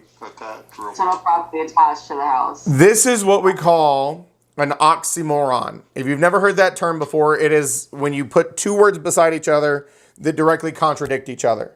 Jumbo shrimp is an oxymoron. Icy hot is an oxymoron. Chattel fixture is an oxymoron. Folks, a chattel fixture, aka trade fixture, is a piece of personal property that is attached in a place of business. And it is a unique category, and it's called a chattel fixture intentionally. Because while it may be attached to the real estate, the tenant is allowed to take it with them when they go. So if you rent out a commercial building and you purchase prep tables and bolt them to the ground, if you purchase ovens and bolt them to the wall, if you purchase, the Ansel systems that go up in restaurants and bolt them in, you as the tenant who bought those and installed those, you are allowed to take those with you when you leave. That is what a trade fixture is. If you're in a place to do a salon and you buy all the chairs, you buy all the sinks, you buy all that stuff and you attach it, you can take it with you when you go. So that is why you have to memorize that word chattel fixture, because it is not a traditional fixture where it's real property and has to stay. It leaves with the tenant in a commercial setup. Okay? Now, if a tenant was to abandon this stuff in the property, the landlord could gain it by way of what's called accession. Accession is basically where somebody abandons stuff in your property and they lose their right to it and it's yours now. Same thing happens if you buy a house and somebody left their couch there, it's your couch now.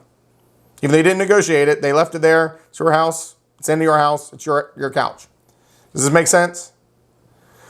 So a trade fixture is a special category that still remains personal property. You can take it with you at the end of your commercial lease.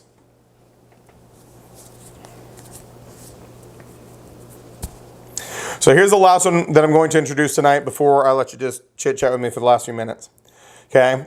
Now this is a specific to North Carolina thing that I'm about to throw at you. It is called an agricultural fixture. Now, my farmland is in Georgia, but I want you to imagine that maybe it was in North Carolina. Here's what happens when you're dealing with agricultural fixtures. If you are leasing out that farmland to a tenant who is farming it for, crops or animals or whatever, if they install anything on that property, it automatically becomes the real property of the landowner.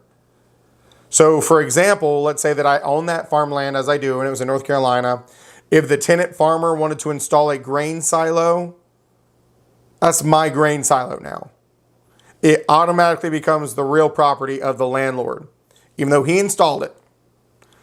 Now, folks, once again, don't feel bad for this fictitious farmer. That's the default setting. If we don't negotiate anything to the contrary, this is what will happen. Could we negotiate, though, that if he installs that, I give him a year's worth of free rent to make up for the value that he just added to my property? Sure, we could. But you have to know that if a tenant farmer installs anything on a agricultural, on a property, it automatically becomes real property. Could be a fence, could be a barn, could be a silo, could be watering troughs that are permanently attached. All these things would automatically convert to the real property of the landlord, even if they were attached by a tenant farmer. Special category called an agricultural fixture. Okay, this might be a silly question. Then don't ask it, Priya. Get out. No, I'm kidding. Go ahead. I'm gonna ask it. Okay. I'm gonna do it. You can't stop me. Woo!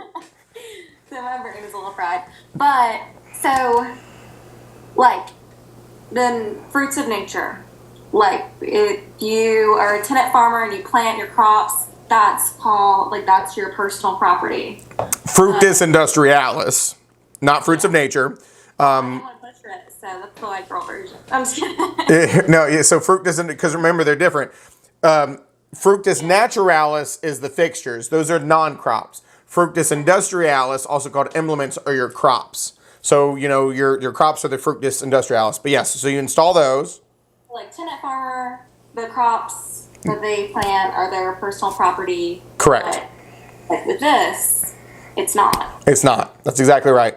So when they plant crops, even as a tenant farmer, those are their personal property that they will get to keep, and I can't do anything to mess up. But when they attach an improvement to my property, it automatically becomes my property, because we can all agree that it wouldn't make sense to try to take that down. So that's the default setting. Now, once again, everything's negotiable. So could we negotiate in a lease that he would be allowed to take it down? Sure, we could. But that's not what you need to focus on the test. You need to focus on the fact that the default is if you install some type of permanent structure on farmland you're renting in North Carolina, it automatically becomes the real property or a fixture of the owners. No, thank you. Yep. Woo! Folks, you got 6 minutes left. What do you want to talk about?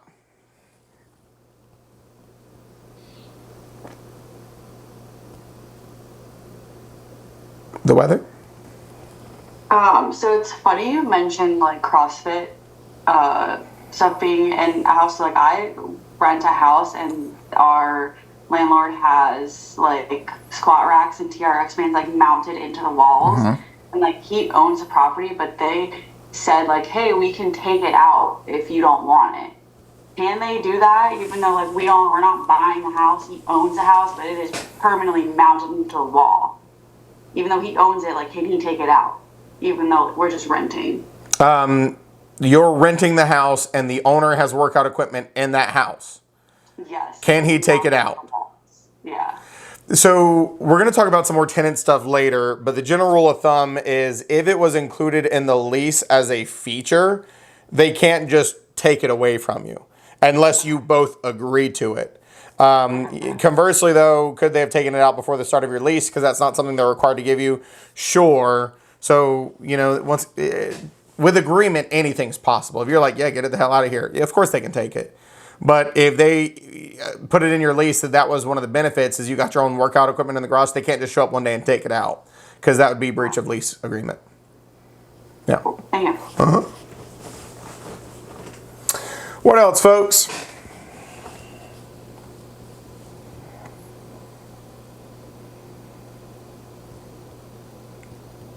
I guess there was one thing I'll share because I used to actually watch my mother, who's a broker in charge, do contract to closing stuff. When you're writing the contracts out for, listing personal property you may want to keep, for example, a refrigerator. One thing I've learned is that it's actually important to specify what the refrigerator is, like the make and model. Because I heard a horror story one time where someone said, yeah, we want the refrigerator, and so they put in a crappy one instead of the one that they actually wanted. Happens a lot. Yeah.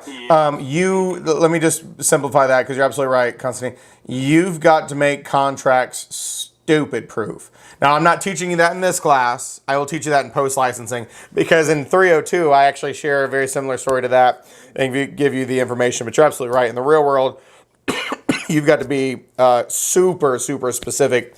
Can't just say things that are vague like refrigerator because he didn't specify which one. You asked for refrigerator, you got refrigerator, right? It happens. Sure does. What else, folks? Just a couple minutes left. So, if we rented a house, is it okay for landlord to put there some stuff, leave there some stuff still in the garage or somewhere else? Is that okay? Typically no, but could it be negotiated in the lease agreement? Sure. Once again, folks, you have to understand, I can't answer these questions. Remember, everything is adult diapers, right? It depends. You can put anything in a lease agreement, folks. Everything in real estate is negotiable. As long as it doesn't violate any laws and as long as all parties agree to it, you can do whatever the hell you want. And that's the biggest thing to understand. I can't even answer half these questions because if written the appropriate way, the answer is yes. If written the inappropriate way, the answer is no. But it's very easy to do these things if you have an attorney who drafts it up. What if it's a lease already signed and then Then no. If the lease does not allow it, and the verbiage states that you have occupancy of the property, possession of the property, they cannot come back and use the property as a storage facility. But you have to understand that there are a lot of landlords who are relying on their tenants to be uneducated, and they just do whatever the hell they want. So there are good and bad landlords, and there are good or bad tenants. But of course, that is why the best course of action is CYA, contact an attorney. Because if you don't know enough to fight it on your own, then that's your only option. But I mean, if they leave their stuff, we can use it because, right?